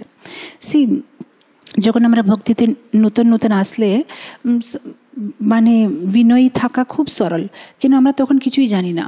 প্রভু এর 2 মালা কেন, 3 মালা কেন, প্রভু এই তিলকটা এরকম কেন লাগাতে হয়, মালা ব্যাগ থেকে কোন আঙ্গুলটা বার করতে হবে, এটা কিভাবে অফারিং করা যায়, কিচ্ছু জানি না আমরা। তখন আমরা বিনয়ী হতে পারবো, কিন্তু কিছুদিন পরে যখন আমরা সব কিছু বুঝে যাই তখন ধীরে ধীরে আমরা মানে যে বিনয়ী স্বভাবটা সেটা চলে যায়, আমাদের একটু অহংকার চলে আসে। তখন আমাদের মনের মধ্যে হয় আমি কেন শুনবো, আমার কারো জিজ্ঞেস করা দরকার নেই, আমি নিজের মতন করে নেব। সেই জন্য এখানে ভগবান কৃষ্ণ কত সুন্দরভাবে ব্রাহ্মণকে জিজ্ঞেস করছে কি সিনিয়র অথরিটি, এখানে লেখা আছে বরিষ্ঠ অধিকারী স্বীকৃতিতে করছো কি নিজের মনে ইচ্ছা মতন করছো। এটা খুব ইম্পর্ট্যান্ট। ইনফ্যাক্ট আমি এতদিন যে ইস্কনে আছি আমি খুব রেয়ারলি মানে এরকম শুনি না যে কেউ অনেক দিন ভক্তি পথে থাকার পরে আবার আমিষ খেতে আরম্ভ করে পতন হয়ে গেছে। না, আমি এটাই শুনেছি যে কেউ খুব অহংকারী হয়ে নিজে আমি সব কিছু জানে বলে ইস্কন থেকে আলাদা হয়ে নিজে নিজে প্রচার করছে, তারপর ধীরে ধীরে মানে কি ওর পতন হয়ে যায়। যেহেতু একটা বৃক্ষে থেকে পাতাটা ছেড়ে দিলে কিছুদিন গ্রিন কালার থাকবে, সবুজ রঙের, তারপরে সেটা ড্রাই হয়ে যাবে। যদি সিনিয়র অথরিটিজের সাথে যে পরম্পরার সাথে যদি না জড়িত থাকে তো বেশি দিন সবুজ থাকবে না, যেহেতু সে জল সে শক্তিটা আর পাবে না। তো এখানে খুব ইম্পর্ট্যান্ট আছে যে যারা যেই হোক আমাদের উপরে যেই আমাদেরকে গাইডেন্স করছে সব কিছু জিজ্ঞেস করে তাদের স্বীকৃতি তাদের আদেশ অনুসারে নির্দেশ অনুসারে আমাদের কাজ করা খুব উচিত আছে। তো এখানে কত সুন্দরভাবে ভগবান বলছে যে তুমি সেভাবে করছো না, নিজের মনের মধ্যে যেটা ইচ্ছা সেটা করছো। আর তারপরে খুব সুন্দর আরেকটা জিনিস জিজ্ঞেস করছে, ভগবান বলছে যে ব্রাহ্মণ মানে তুমি কি সন্তুষ্ট আছো কিনা।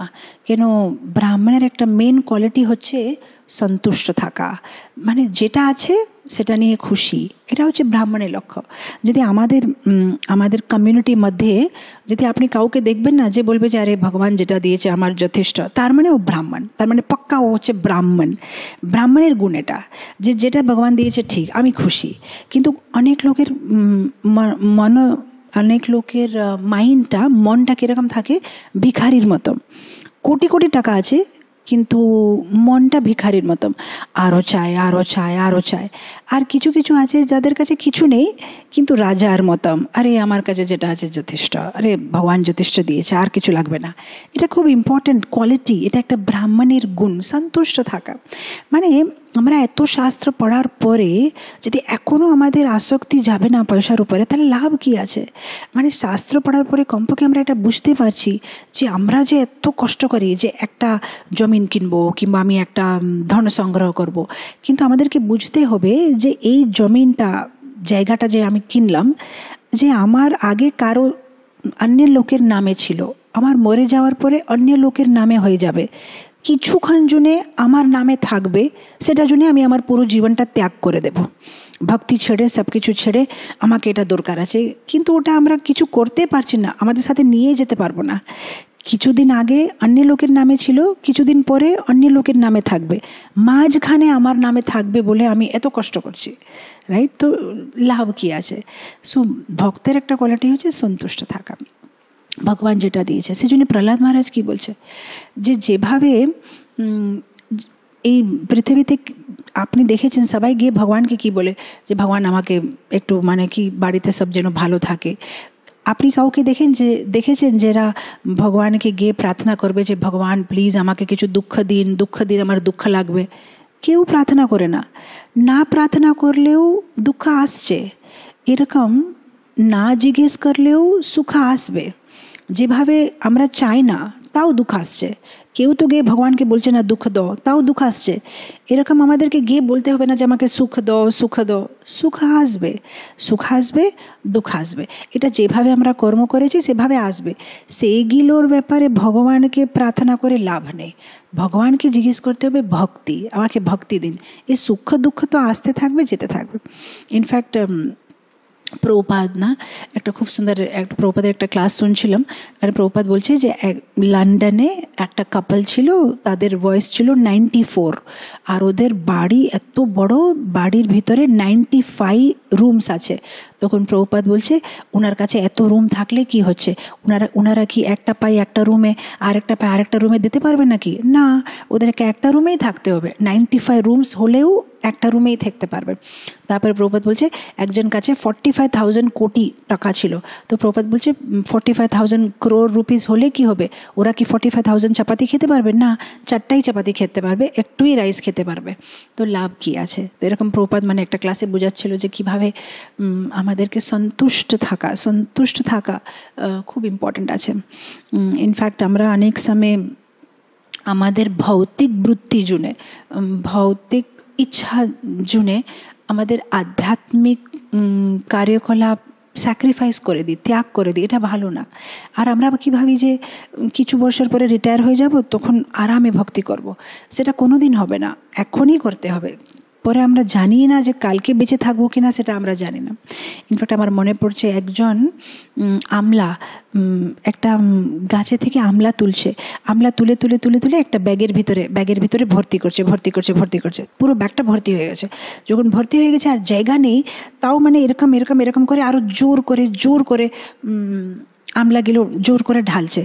তো দেখছে যখন জোর করে ঢালছে, যত ঢালছে মানে ঢালতে থাকছে, ব্যাগটা কিন্তু ভর্তি হচ্ছে না। তখনও বুঝতে পারে না হলোটা কি, জিনিসটা কি হলো। তখন দেখছে যে ব্যাগের নিচে একটা ফোঁটা আছে। সে ফোঁটা থেকে ও এখান থেকে আমলা ঢালছে, ওখান থেকে আমলা চলে যাচ্ছে, মানে বেরিয়ে যাচ্ছে। সেই জন্য যত ভর্তি করলেও ভর্তি হচ্ছে না। এরকম আমরা যদি আমাদের ভৌতিক কার্যকলাপ, ভৌতিক কাজগুলো আমরা বাড়াতে থাকবো আর আমরা ভাবি আমি ম্যানেজ করে নেব, মানে আমার জবে ম্যানেজ করব, আমার ওটা কোনো দিন ম্যানেজ হবে না। আমরা বুঝতে পারছি না, কিন্তু নিচে থেকে ফোটার মতো আমাদের ভক্তিটা ধীরে ধীরে লিক হয়ে যাবে আর আমরা বুঝতেই পারবো না।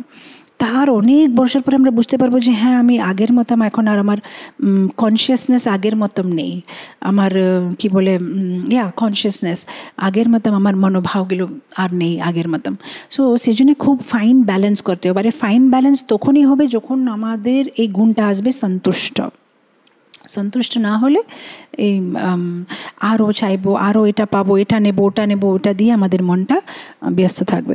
তো এখানে বলছে when a brahmana is satisfied, যখন একটা ব্রাহ্মণ সন্তুষ্ট থাকে, যখন ওর কাছে যেটা আছে সেটা নিয়ে সন্তুষ্ট হলে কি হবে, ও যে আধ্যাত্মিক কার্যক্রমগুলো করছে, সে আধ্যাত্মিক কার্যক্রমগুলো একটা কামধেনু গায়ের মতো হয়ে যাবে আর ও যেটা ইচ্ছা সেটা পাবে।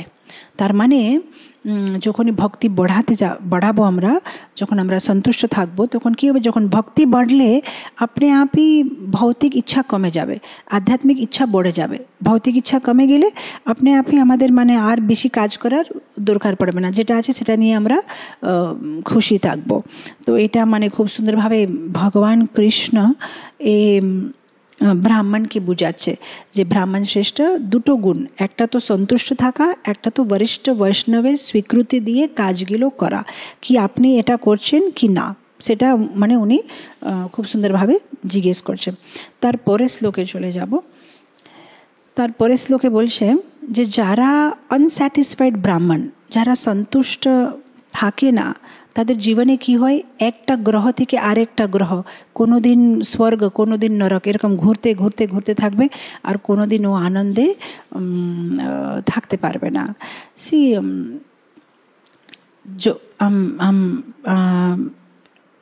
আমরা যারা ফুল টাইম ভগবানে ভক্তি করছি। অ্যাকচুয়ালি জাস্ট 2-3 দিন আগে সানডে ক্লাসে আমার প্রভু এক্সাম্পলটা দিচ্ছিল, আমার খুব ভালো লাগলো, সেজন্য আপনাদেরকে বলছি। উনি বলছিলেন যে ইসকনে যারা ফুল টাইম ডিভোটি তারা হচ্ছে আইসিইউ পেশেন্ট, আর যারা কংগ্রিগেশন তারা হচ্ছে ওপি পেশেন্ট।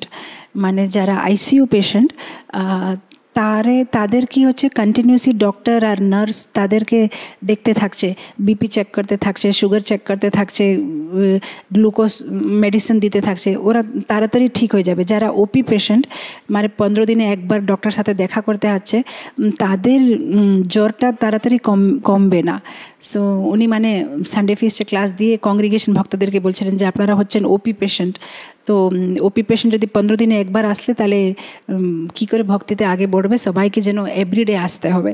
কিন্তু যারা মন্দিরের ভিতরে ফুল টাইম থাকছে তারা তো পুরো আইসিইউতে আছে, মানে পুরো ডক্টর আর নার্স ওদেরকে মানে সবসময় দেখতে থাকছে যে ওদের ভক্তি জীবনটা কী হচ্ছে।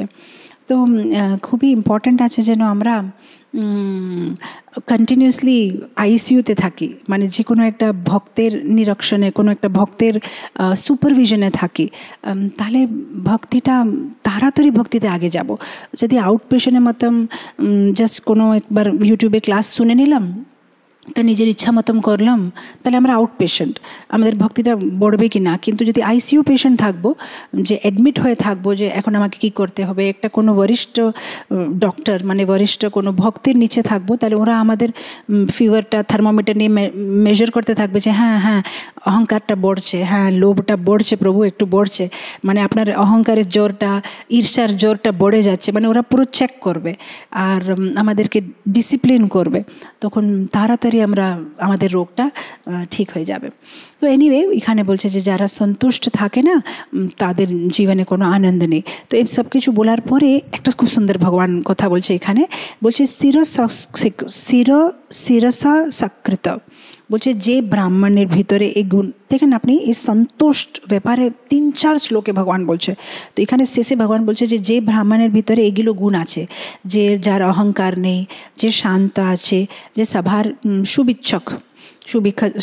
সুবিচ্ছক আছে, মানে শ্রেয় অভিলাষী, যে সবসময় স্যাটিসফাইড সন্তুষ্ট আছে, এইরকম ব্রাহ্মণকে আমি 100 কোটি বার প্রণাম করি, এরকম করে ভগবান বলছে।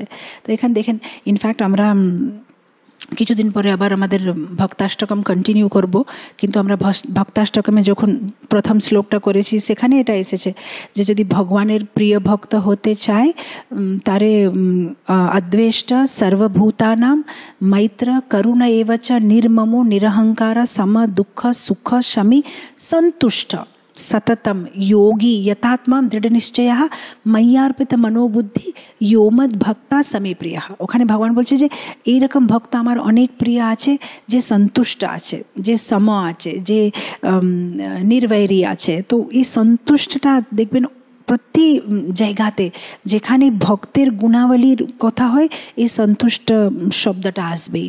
তো এখানে ভগবান বলছে যে ওই রকম ব্রাহ্মণকে আমি 100 কোটি বার প্রণাম করি যারা সন্তুষ্ট থাকে। সেটা বলে ভগবান এই ব্রাহ্মণকে জিজ্ঞেস করছে, যদি আপনি কিছু না মনে করেন আমি কি জিজ্ঞেস করতে পারবো, আপনি এত দূর মানে পুরো সমুদ্রকে করে কেন এসেছেন আমার কাছে, আমি আপনার কিভাবে সাহায্য করতে পারবো? তখন ব্রাহ্মণ বলছে যে আমি এরকম রুক্মিণীর পত্র নিয়ে এসেছি, ভগবানের হাতে দিচ্ছে। তখন ভগবান বলছে না না তুমি পড়ো। এটা খুব সুন্দর জিনিস, মানে ভগবান যেহেতু রুক্মিণী দেবী ওনাকে এত মান দিয়েছে, ব্রাহ্মণকে ওনার উপরে বিশ্বাস রেখেছে, ভগবানে ওনার উপরে বিশ্বাস রেখে বলছে তুমি পড়ো। সাধারণত এরকম প্রেমপত্র কাউকে দেবে না, কেউ নিজেই পড়বে যে কী লিখেছে, কিন্তু ভগবান বলছে না তুমি পড়ো। ইনফ্যাক্ট পৃথিবীতেই একটাই প্রেমপত্র আছে যেটা পাবলিকলি সবাই পড়বে, আর যেই প্রেমপত্রটা সন্ন্যাসীরা ব্রহ্মচারীরা সবাই পড়তে পারবে আর প্রতিদিন পড়তে পারবে, আর পড়া উচিত, আর পড়লে ভক্তি बढ़বে, এরকম একটা প্রেমপত্র সংসারে একটাই প্রেমপত্র আছে এটা। তখন বলছে তুমি পড়ো। তখন ব্রাহ্মণটা পুরো অ্যাকচুয়ালি আমরা জানি না রুক্মিণী দেবী প্রেমপত্রটা কত বড় ছিল, কিন্তু ভাগবতে সে প্রেমপত্রটা শুধু 7টা শ্লোক আছে। সো এই 7টা শ্লোক যদি আমরা কণ্ঠস্থ করতে পারি তাহলে আমরা প্রতিদিন ভগবানকে, মানে কেন ভগবানকে তো রুক্মিণী দেবী খুব প্রিয় আছে, যদি আমরা সেই 7টা শ্লোক বারবার উচ্চারণ করলে ভগবান কত খুশি হবে। তো এখানে এখানে বলছে রুক্মিণী দেবী, এখন ওনার পত্রটা আরম্ভ হয়ে গেছে, শ্লোক নম্বর 37। তো উনি বলছেন যে ও ত্রিভুবন সুন্দর, ভুবন সুন্দর, এই পুরো ত্রিভুবনে যিনি খুব সুন্দর, আমি আপনার গুণের ব্যাপারে শুনেছি, আর সেই গুণগুলো আমি আমার কানে দিয়ে শুনেছি, আর এই গুণগুলো শুনলে আমার পুরো দুঃখ মিটে গেছে। আমি আপনার সৌন্দর্যের ব্যাপারে শুনেছি, আমি আপনার ব্যাপারে অনেক কিছু শুনেছি, সেই জন্যে লজ্জা ছেড়ে আমি আপনাকে পত্রটা লিখছি ও কৃষ্ণা। এখানে খুব সুন্দর একটা কথা বলছে রুক্মিণী দেবী, বলছে উনি বলছেন লজ্জা ছেড়ে, এইটা খুব গুরুত্বপূর্ণ, লজ্জা ছেড়ে। কেন রুক্মিণী দেবী তখনকার দিনে দ্বাপর যুগে যে কাজটা করেছে সেটা খুব বিশাল বড় কাজ। কেন তখনকার দিনে যদি রাজকুমারী কোনো রাজকুমারকে পছন্দ করলে এরকম পত্র লিখবে না, উনার বাড়িতে যে দিদিমা আছে কিংবা যে আজ ওনাদেরকে বলবে যে আমার এই ছেলে রাজকুমার পছন্দ আছে। তখন ওরা কি করবে, সে রাজকুমারের যে কুণ্ডলীগুলো মানে যে জ্যোতিষশাস্ত্রে মানে হরস্কোপ নিয়ে আসে, সব মিলানো পরে তারপরে যে মেয়ের বাবা থাকে তার কাছে গিয়ে বলবে যে হ্যাঁ ও রাজকুমারকে ডাকলে ভালো হয়, তখন স্বয়ম্বর হবে এরকম। কিন্তু ডাইরেক্টলি যে এরকম চিঠি লেখাটা সেটা মানে খুব বিশাল বড় জিনিস। কেন যদি মাঝ রাস্তাতে যদি কেউ সে চিঠিটা ধরে নিয়েছে আর যদি বুঝে গেছে, তাহলে রুক্মিণী দেবীর পুরো কুলের অপমান হয়ে যাবে, পুরো মানে ওনার খুব নাম খারাপ হয়ে যাবে। কিন্তু উনি একটা কি বলেছে, একটা রিস্ক নিয়েছে ভগবানের জন্য, একটা ঝুঁকি মানে একটা রিস্ক নিয়েছে। এটা ভক্তদের জন্য একটা খুব একটা ইম্পর্টেন্ট নির্দেশ যে ভক্তি জীবনে আমাদের একটু আমাদের কমফর্ট জোন থেকে বাইরে আসতে হবে। আমি ওখানে ডিভোটিজের কথা জানি না, কিন্তু এখানে আমাদের যারা নতুন নতুন ভক্তিতে আসবে তিলক লাগাইতে চাইবে না, লজ্জা করবে, অফিসে গেলে তিলক একটু করে দেবে, কিংবা মালা ব্যাগটা কাউকে দেখাতে চায় না, মানে অনেক লজ্জা পায় ভক্তিতে যে না এ কে বলবে, ও কি বলবে, এ কি বলবে। কিন্তু আমাদের একটু ঝুঁকি একটু নিতে হবে ভক্তিতে, একটু আমাদের কমফর্ট জোন থেকে বাইরে আসতে হবে না। লোকেরা কি বলবে, রুক্মিণী দেবী এখানে এটা ভাবলেন না যে লোকেরা কি বলবে, লোকেরা যেটা বলবে বলুক, আমি কৃষ্ণকে চাই। যেদিনে এরকম মনটা ঘট হবে তখন ভগবান আমাদের অপহরণ করতে আসবে। কিন্তু আমরা এখনও যদি এ কী বলবে, ও কী বলবে, না দরকার নেই, তাহলে কিছু হবে না। এখানে ইনফ্যাক্ট আপনি দেখেন কৃষ্ণলীলাতে কুব্জা, এখন কুব্জা যখন ভগবানকে চন্দন লাগায় উনি খুব ঝুঁকি নিয়েছেন। কেন কংস যদি জানতে পারতো যে এই কুব্জাটা ভগবানকে চন্দন লাগিয়েছে, ওকে পুরো মানে কেটে ফেলে দিত ওকে, কিন্তু ও পরোয়া করে না, আমার যেটা হোক আমি ভগবানকে চন্দন দিতে চাই, আমি ভগবানকে কাপড় দিতে চাই, ভগবানকে সেবা করতে চাই। তো একটু ঝুঁকি নিতে হবে ভক্তি জীবনে। না আমরা যদি ভগবানের দিকে একটা পাই নেব, একটা পাই আগে করব, একটা স্টেপ নেব, ভগবান আমাদের কাছে আরও পাশে আসবে। আমাদেরকে একটু যত্ন করতে হবে। আমি কিছু করব না, আর আমি অনেক সময় না আমি কাউকে বলি যদি কেন আসলেন না সানডে প্রোগ্রামে, যারা লাইফ মেম্বার আসেন আমাদের মন্দিরে, ভগবান জব বুলায়েঙ্গে তব আয়েঙ্গে, ওরা বলবে হ্যাঁ ভগবান আমাদেরকে ডাকছে না, ভগবান ডাকলে আসবো। আরে ভগবান ডাকলে আসবো, আপনি যদি সোফাতে বসে এমনি কোনো বই দেখতে থাকবেন না, ভগবান কখন ডাকবে? আমি যখন তর্ক করি তখন ওরা বলবে মাতাজি আপনি তো বলেছেন ক্লাসে ভগবানের ইচ্ছা ছাড়া একটা পাতাও হিলবে না, তাহলে ভগবানের ইচ্ছা নেই সেজন্য মন্দিরে আসতে পারছি না আমি। না, সোফা থেকে উঠতে হবে, টিভিটা বন্ধ করতে হবে, কাপড় পরতে হবে, তিলক লাগাতে হবে, গাড়িতে বসতে হবে মন্দিরে আসতে জন্য। তারপরে যদি গাড়িটা খারাপ হয়ে যায়, না যেতে পারি, তখন আমরা বলতে পারি হ্যাঁ আমি তো চেষ্টা করেছি, ভগবানের ইচ্ছা। কিন্তু আমরা যদি চেষ্টাই করব না, আমি বসে থাকবো আর বলবো হ্যাঁ ভগবানের ইচ্ছা হলে যাব মন্দিরে, তাহলে তো কোনো দিন যেতে পারবো না। আমাদের একটু কষ্ট করতে হবে। আমরা যদি একটু কষ্ট করবো, একটু ভগবান থেকে আমাদের কি বলবো রেসিপ্রোকেশন আসবে। যে যথা মাম প্রপদ্যন্তে, আমরা যতটুকু ভগবানের জন্য যত্ন করবো অতটুকু আমরা ভগবানের কাছে কাছে কাছে যাব। কিন্তু আমরা যদি বসে থাকবো আর ভাববো যে ভগবান আসবে, ভগবান সাহায্য করবে, তাহলে কি করে হবে? গজেন্দ্রের কাছে ভগবান গিয়েছে যেহেতু গজেন্দ্র চিৎকার করেছে আসেন, দ্রৌপদীকে সাহায্য করতে গিয়েছে যেহেতু দ্রৌপদী চিৎকার করেছেন হে গোবিন্দ আসেন। যদি কেউ ডাকবেও না ভগবানকে, চেষ্টাও করবে না, তাহলে কি করে ভগবান আসবে? তো এখানে যেহেতু রুক্মিণী দেবী একটা খুব বড় কি বলে রিস্ক নিয়েছে যে এইভাবে একটা চিঠিটা লেখা, এটা খুব বড় জিনিস। তো তারপরে পরের শ্লোকে রুক্মিণী দেবী ভগবানের গুণগান করছে, বলছে ও মুকুন্দা, আপনি আপনার কুল, শীল, রূপ, আপনার বৈভব অনেক বড়। ইনফ্যাক্ট এটা খুব সুন্দর শ্লোক। আমি একবার এই শ্লোকটা গান করব, যদি আপনারা চান এটা আপনারা মুখস্থ করতে পারেন। কাত্বা মুকুন্দ মহতি কুলশীল রূপা বিদ্যা বয়োদ্রবিনধামভিরাত্মতুল্যম ধীরপতিম কুলবতী নবনীত কন্যা কালেন সিংহ নরলোক মনোভিরামা। সেখানে বলছে কাত্বা মুকুন্দ মাহাতি কুলশীল রূপা। ও মুকুন্দা, আপনার কুলটা কত বড়, আপনার কুলে বড় বড় রাজা হয়েছে, শিবি রাজা, শিবি মহারাজ। আপনার কুলে যে শিবি মহারাজ হয়েছে উনি তো একটা কবুতরের জন্যে, একটা কবুতরকে বাজ থেকে বাঁচাতে জন্যে নিজের শরীর মাছটা দিয়ে দিয়েছে। এরকম হচ্ছে আপনার কুল। তাহলে নিশ্চয়ই একটা মেয়ে যে আপনার জন্য আত্মহত্যা করতে জন্য তেরে আছেন, আপনি নিশ্চয়ই আসবেন তো আমাকে বাঁচাতে জন্য। বলছে আপনার শীল, আপনার চরিত্রটা কত ভালো, আপনার চরিত্র কীরকম। যখন মুচুকুন্ডা রাজা ভগবানকে জিজ্ঞেস করছে যে আপনি কে, তখন যদি চাই ভগবান বলতে পারে আমি হচ্ছি ভগবান, কিন্তু বলছে না না, আমি বাসুদেবের ছেলে। মানে এটা হচ্ছে আপনার চরিত্র, কত বিনয়ী আপনি। এটা খুব ইম্পর্ট্যান্ট থিং ভগবানের। আপনি দেখবেন কোনোদিন উনি নিজের ব্যাপারে কিছু বলতে চায় না, সবসময় বিনয়ী থাকে। ইনফ্যাক্ট যয়াতি মহারাজের একটা গল্প আছে। যখন যয়াতি মহারাজ স্বর্গে যায়, যয়াতি মহারাজ হচ্ছেন খুব ফেমাস, সবাই ওনাকে চিনে, কিন্তু জানে করে ওনাকে বিরক্ত করতে জন্য ইন্দ্র বলছে ওনাকে দেখে, আপনি কে বটে, এখানে কেন এসেছেন, আপনার এখানে কি কাজ, আপনার কি নাম। তখন যয়াতি মহারাজ খুব রেগে গিয়ে, আমাকে চিনো না তুমি, আমি যয়াতি, আমি এত যজ্ঞ করেছি, আমি এটা এরকম করেছি, আমি এটা ওরকম। তো এখন কি করছে, ও নিজের ব্যাপারে বলছে। যখন আমরা কেউ নিজের ব্যাপারে খুব বড় বড় কথা বলবো, তখন কি হয়, আমাদের পুণ্যগুলো কমে যায়। তো ধীরে ধীরে ওনার পুণ্য শেষ হয়ে যাচ্ছে, আর উনি স্বর্গ থেকে সিধা আবার নিচে পড়ে যাচ্ছে। যখন নিচে পড়ে যাচ্ছে, নিচে একটা যজ্ঞকুণ্ড আছে, যয়াতি মহারাজের ছেলেপুলেরা যজ্ঞ করছে, আর ওনা দেখছে আরে আমাদের বাবাটা আবার ভুলোকে আসছে। তখন ওনারা সাথে সাথে, হে বিষ্ণু ভগবান, যদি আমরা কিছু পুণ্য করেছি সব কিছু আমরা আমাদের বাবাকে দিয়ে দিচ্ছি, আপনি ওনাকে স্বর্গে নিয়ে যান। আবার যয়াতি মহারাজ স্বর্গে যাচ্ছেন।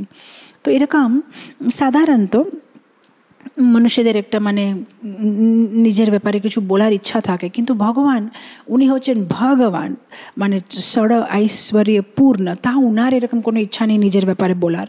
তো বলছে আপনার কুল কত মহান, আপনার শীল কত মহান, আপনার রূপ, আপনি কত সুন্দর, আপনাকে দেখাই হচ্ছে একটা নয়ন মহোৎসব, ভগবানকে দেখা। সেই জন্য তো লক্ষ্মী দেবী বৈকুণ্ঠ ছেড়ে এখনও বেলবনে, বৃন্দাবনে একটা বন আছে বেলবন, সেখানে এখনও উনি তপস্যা করছেন, যেন উনি ভগবান কৃষ্ণের রাসলীলাতে থাকতে চায়, ভগবানকে কৃষ্ণ রূপে উনি দেখতে চান। তো আপনি এত সুন্দর। তারপরে বলছে কুল শীল রূপ বিদ্যা। আপনার মতন ভগবানের কীরকম একটা বিদ্যা, উনি তো সব পশু পাখির ভাষাগুলো বুঝতে পারবেন। 64 ডেজে সন্দীপনী মুনি আশ্রমে 64 কলা শিখে নিয়েছেন। এরকম তো কেউ পারবে না এত তাড়াতাড়ি। অর্জুনের সাথে 700 শ্লোক গীতার এমনি বলে ফেলেছেন। এটা না যে পুরো ক্লাসটা প্রিপেয়ার করে এসে বলছে, এমনি কোথায় কোথায় 700 শ্লোক বলে দিয়েছেন। উনি যে কোথায় কোথায় বললেন সেটা পুরো জীবন লেগে গেছে, তাও আমরা বুঝতে পারছি না গীতার শ্লোকগুলো। জীবনের পরে জীবন পড়তে থাকলেও কোনোদিন বুঝতে পারবো না, এত কঠিন আছে। আর উনি তো এমনি কোথায় কোথায় বলে দিলেন। আর যদি উনি প্রিপেয়ার করে বলতেন যে হ্যাঁ অর্জুন কালকে 7টার সময় তোমাকে ক্লাস দেবো আমি একটা আধা ঘন্টা, তাহলে কি হতো, যদি উনি প্রিপেয়ার করে বলতেন তাহলে তো আমরা আরও কিছু বুঝতে পারতাম না। এরকম হচ্ছে ওনার বিদ্যা। কুল শীল রূপ বিদ্যা বয়ো। যখন কুরুক্ষেত্রতে যুদ্ধ হয় তখন ভগবানের বয়স হচ্ছে 125 ইয়ার্স, কিন্তু দেখতে উনি হচ্ছে 16 বছরের ছেলে। এত সুন্দর উনি, বয়সটা বাড়তে থাকছে, কিন্তু উনি দেখতে ছোট বাচ্চার মতো, মানে ছেলের মতো আমি লাগছে, মানে ভয়েসটা ওনার ফেসে দেখা যাচ্ছে না। তো ইনফ্যাক্ট ধ্যানচন্দ্র গোস্বামী একটা যে বই লিখেছেন গৌর গোবিন্দ অর্চন স্মরণ পদ্ধতি, সেখানে কি বলছে যে গোলক বৃন্দাবনে ভগবানের ভয়েস থাকে সবসময় 15 years 9 months 7.5 days, কোনো দিন 8 days হবে না, 7.5 days এরকমই থাকবে ভগবানের ভয়েস সবসময়। দেখতে ইয়াং, মানে দেখতে মানে ইয়াং ছেলের মতো আমি লাগবে, মানে যতই ভয়েস হোক। তো কুল শীল রূপ বিদ্যা বয়ো, তারপরে বলছে দ্রবিণা, পয়সা, ওয়েলথ। ভগবানের নামই হচ্ছে শ্রীপতি, শ্রীনাথ, শ্রীবল্লভ, উনি হচ্ছেন লক্ষ্মীপতি। আর ধামাভীর, ধামাভীর মানে ইনফ্লুয়েন্স কিংবা ওনার বীর্য, কত বীররস আছে না। ভগবান তো ছোট্টবেলা 6 মাসেরই উনি সক্তাসুরকে, পুতনাকে, বকাসুর, আঘাসুর, কত রাক্ষসে বদ্ধ করেছেন। তো এখানে রুক্মিণী দেবী মানে বিভিন্ন ভগবানের গুণাবলী, আপনি এরকম, আপনি ওরকম। তারপরে বলছে আত্মতুল্যম, আত্মতুল্যম, আপনার সাথে আর কারো তুলনা করা যাবে না, আপনার সাথে আপনারই তুলনা করতে হবে। যেরকম বাল্মীকি রামায়ণতে বাল্মীকি বলছেন যে সমুদ্র কীরকম আছে, সমুদ্র সমুদ্রের মতন আছে, আকাশ কীরকম আছে, আকাশ আকাশের মতন আছে। রাম আর রাবণের যুদ্ধ কীরকম আছে, রাম আর রাবণের যুদ্ধ রাম আর রাবণের যুদ্ধ মতন আছে। তো উনি বলছেন আমি এটা তুলনা করতে পারবো না, ভগবানের সাথে শুধু ভগবানের তুলনা করতে পারবো। যেরকম এখানে তামিলনাড়ুতে কম্বন বলে একটা ভক্ত আছে যিনি রামায়ণ লিখেছেন, উনি বলছেন রাম দেখতে এত সুন্দর, এত সুন্দর, এত সুন্দর, রামের মতন সুন্দর, বাস। কিন্তু রামের তুলনাটা আত্মতুল্যম ওনার সাথে। যেরকম আমাদের বৃন্দাবন দাস ঠাকুর চৈতন্য ভাগবতে লিখছেন একবার যে মহাপ্রভু ওনার শিষ্যদের সাথে গঙ্গা কিনারে চাঁদনী মানে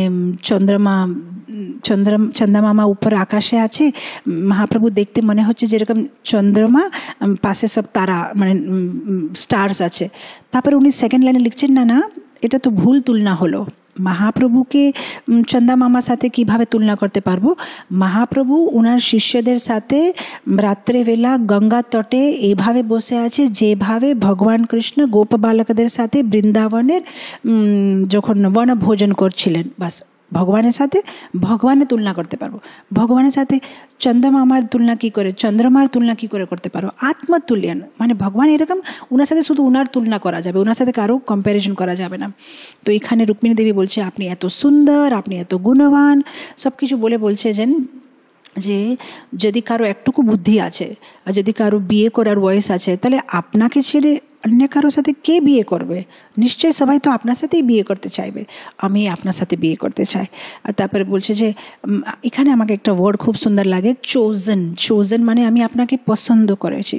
তো এখানে রুক্মিণী দেবী বলছে আমি আপনাকে পছন্দ করেছি, আমি আপনার শরণাগতি নিচ্ছি, দয়া করে তাড়াতাড়ি চলে আসেন, আমাকে আপনার বউয়ের মতন স্বীকার করেন। যেহেতু আমি হচ্ছি সিংহের সম্পত্তি, একটা শিয়াল আমাকে নিয়ে চলে গেলে এটা লজ্জার বিষয় হয়ে যাবে। আমি একটা সিংহর সম্পত্তি, আপনি দয়া করে আমাকে নিয়ে যান। আর এই শব্দটা আমার খুব ভালো লাগলো, চোজেন, পছন্দ করা। কেন? যদি আমার জীবনে আর কোনো বিকল্প নেই, আর কেউ সাহায্য করতে পারবে না, সেই জন্য আমি ভগবান কাছে গেলাম, সেটা বড় কথা না। আমার কাছে অনেক বিকল্প আছে, কিন্তু এসব বিকল্পের মধ্যে আমি আপনাকে পছন্দ করি, তাহলে সেটা হচ্ছে প্রকৃতপক্ষে ভালোবাসা। এখানে রুক্মিণী দেবীর কাছে অনেকগুলো চয়েস আছে, এটা না যে কেউ ছিল না বলে ভগবানের কাছে, শিশুপাল আছে, এগুলো সব কিছুর ভিতরে কিন্তু উনি ভগবানকে ইন্ডিপেন্ডেন্টলি সিলেক্ট করেছেন। নো, আই ওয়ান্ট ইউ, আমি আপনাকে চাই।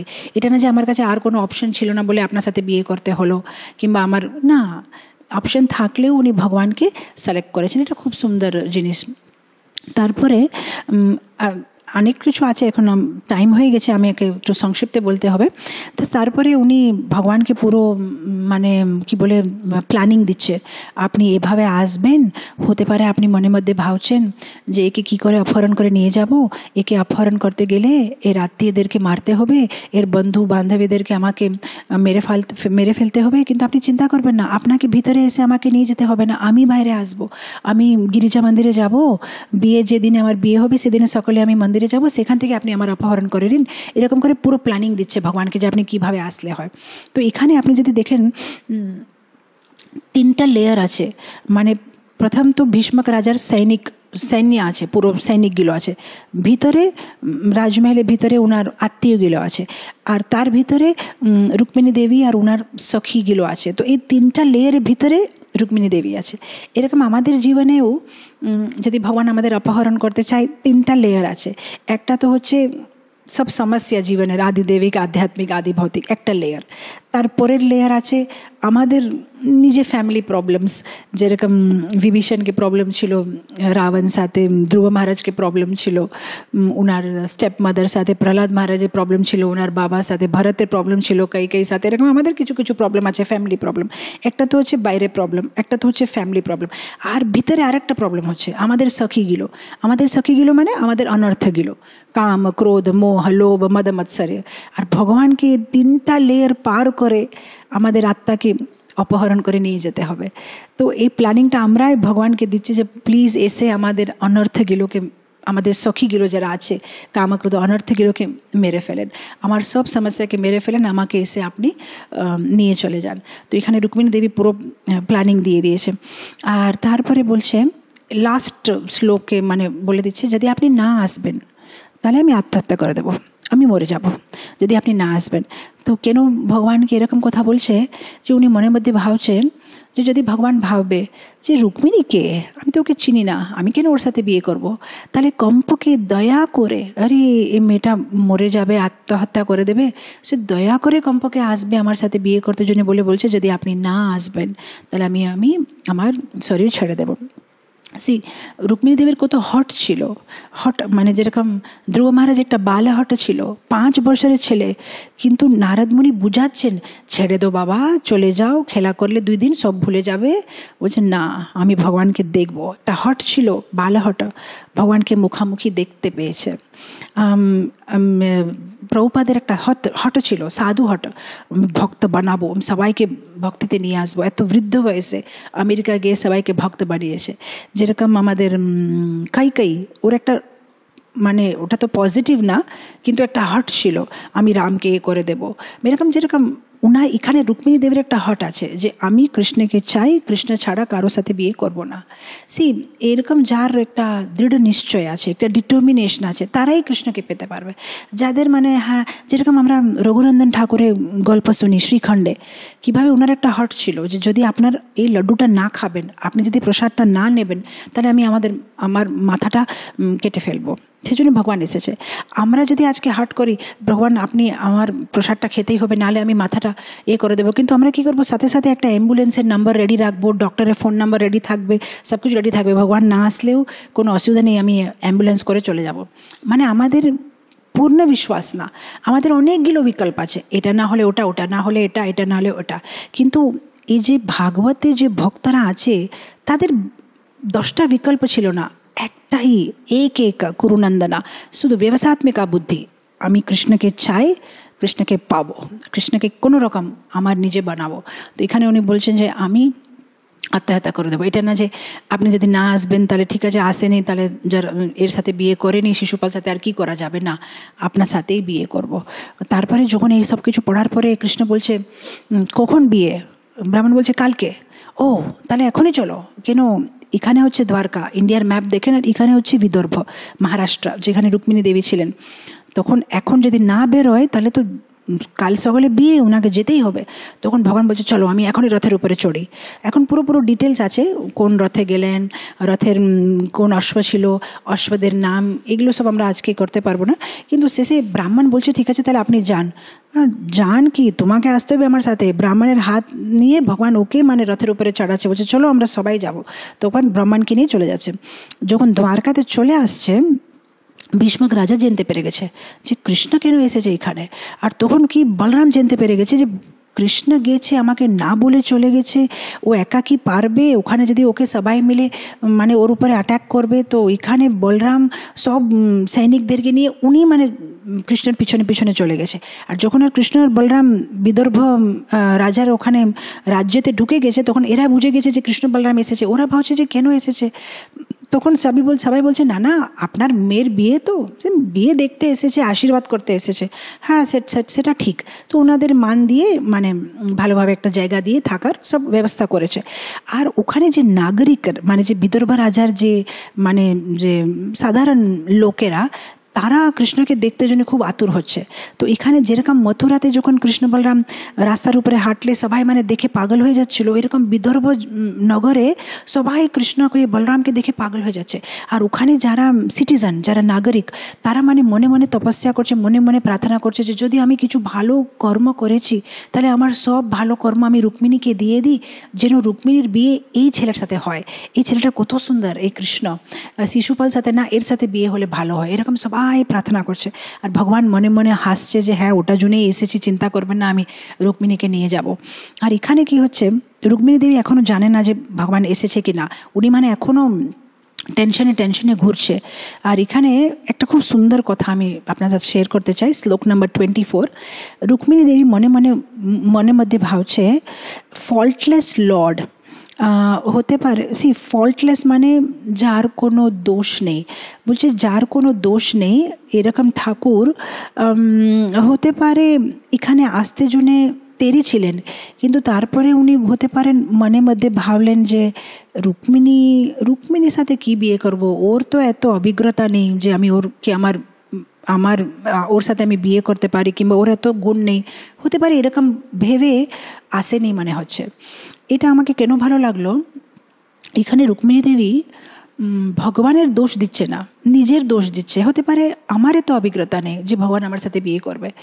এটা একটা সাধকের জন্য কত ইম্পর্ট্যান্ট গুণ আছে। আমরা কি করি সাধারণত, আমরা যদি ভক্তিতে আগে না বাড়তে পারলে আমরা অন্য লোকের দোষ দিয়ে দিই। আজকে আমি ভক্তিতে আগে বাড়তে পারছি না, যেহেতু আমাদের শিক্ষাগুরু এরকম আছে, উনি ভালো ক্লাস দেন না, এই ভক্ত এরকম ডিস্টার্ব করছে, ওর ভক্ত ডিস্টার্ব করছে, এখানে জায়গাটা ভালো নেই, আমার মালা ব্যাগটা ভালো নেই, এ ফ্যানটা ভালো নেই, এটা ভালো নেই, ওটা। আমাদের ভক্তি ভালো না হলে আমরা সবাই দোষ দিই, নিজের দোষ দিই না যে হতে পারে আমার ভিতরেই দোষ আছে, আমি ভক্তিতে আগে যেতে পারছি না। এখানে রুক্মিণী দেবী উনি ভগবানের দোষ দিচ্ছে না, ব্রাহ্মণের দোষ দিচ্ছে না, উনি নিজের দোষ দিচ্ছে যে ভগবানের ভিতরে কোনো দোষ নেই, কিন্তু আমার এত অভিজ্ঞতা নেই যে উনি আসে আমার সাথে বিয়ে করবে। তো এটা খুব সুন্দর আমাকে মনে হলো যে হ্যাঁ, একটা সাধক হয়ে আমাদেরকে এই গুণটা নিয়ে আসতে হবে। Anything that happens in my life, it's because of me. আমার জীবনে যদি কিছু ভক্তিতে আগে না যেতে পারছে, এটা আমার দোষ। এটা না যে মন্দিরের দোষ, মন্দিরের অধ্যক্ষের দোষ, কমিউনিটিতে দোষ, এর দোষ, কারো দোষ না, এটা আমার দোষ। ভগবানের ভিতরে কোনো দোষ নেই, ভক্তের ভিতরে কোনো দোষ নেই। আর তারপরে রুক্মিণী দেবী অনেক কিছু ভাবছে মনে মনে।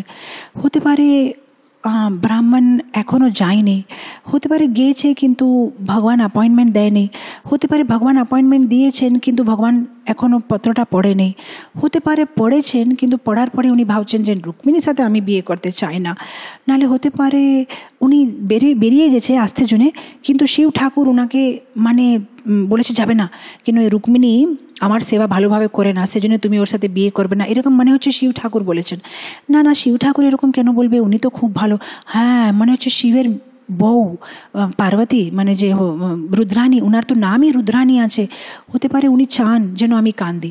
না উনি কেন চাইবেন যে আমি কাঁদবো, না ওনার নাম হচ্ছে সতী, উনি তো নিজের শরীরটাকে জ্বালিয়ে দিয়েছে, হতে পারে উনি চাচ্ছেন যে আমি যেন দুঃখে আমার শরীরটাকে বিরহতে জ্বালিয়ে দেবো। না উনি কেন এরকম চাইবেন, এরকম অনেক কিছু বিচার করছে। কেন আসেনি, এখনও কেন আসেনি। এখানে আমরা ভাববো যে হতে পারে রুক্মিণী দেবী নিন্দা করছে, না নিন্দা করে নেই, এটা ভালোবাসা। যেরকম গোপীরা যখন ভগবান রাসলীলা থেকে চলে গেছে, তখন গোপীরা লতার সাথে হিরণ সাথে কথা বলছে, এই হিরণ তুমি কি আমার কৃষ্ণকে দেখেছো? হ্যাঁ নিশ্চয়ই তুমি দেখেছো, কারণ তুমি বলছো না। এই পাতাটা, তুমি কি কৃষ্ণকে দেখেছো? এরকম ইনি মার ভাবছে উনি মানে হয়ে বাদ দিয়েছেন, উনি মানে হয়ে বলেছেন যাবেন না, কে কেন আসছে না এখনও। তো এরকম করে মনের ভিতরে অনেক কিছু চলছে। আর তখন কি দেখছে উনি, হঠাৎ করে মানে এখন কাঁদছে, চোখে থেকে মানে জল চলে যাচ্ছে যে আসবে কি আসবে না। আর তখন দূরে থেকে ব্রাহ্মণকে দেখছে, আর যেই ও ব্রাহ্মণকে দেখেছে, তো ব্রাহ্মণ মানে খুব সুন্দরভাবে স্মাইল করে আসছে। তখন উনি বুঝে যাচ্ছে যে হ্যাঁ, মানে হচ্ছে যে ভগবান এসে গেছে নাকি, কেন এত স্মাইল করে কেন আসছে। এখানে ভক্তিতে, এখান থেকে আমরা একটা গুণ পাঠ শিখতে পারবো। ভক্তিতে একটু পেশেন্স রাখতে হবে। পেশেন্স মানে ধীরজ রাখতে হবে।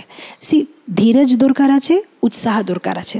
শুধু ধীরজ রাখলে তামসিক, শুধু উৎসাহ রাখলে রাজসিক। যদি আমার খুব উৎসাহ আছে, এটা করবো এটা করবো এটা করবো এটা করবো, এটা রাজসিক। যদি আমার খুব ধীরজ আছে, হ্যাঁ করব, কোনো না কোনো দিন করবো, ভগবান শাশ্বত আছে, আমি শাশ্বত আছি, ভগবানের ধাম শাশ্বত আছে, এত তাড়াহুড়ি করা কি দরকার আছে, যাবো যে কোনো একটা জন্মতে যাবো আমি গোলক বৃন্দাবন, এটা তামসিক।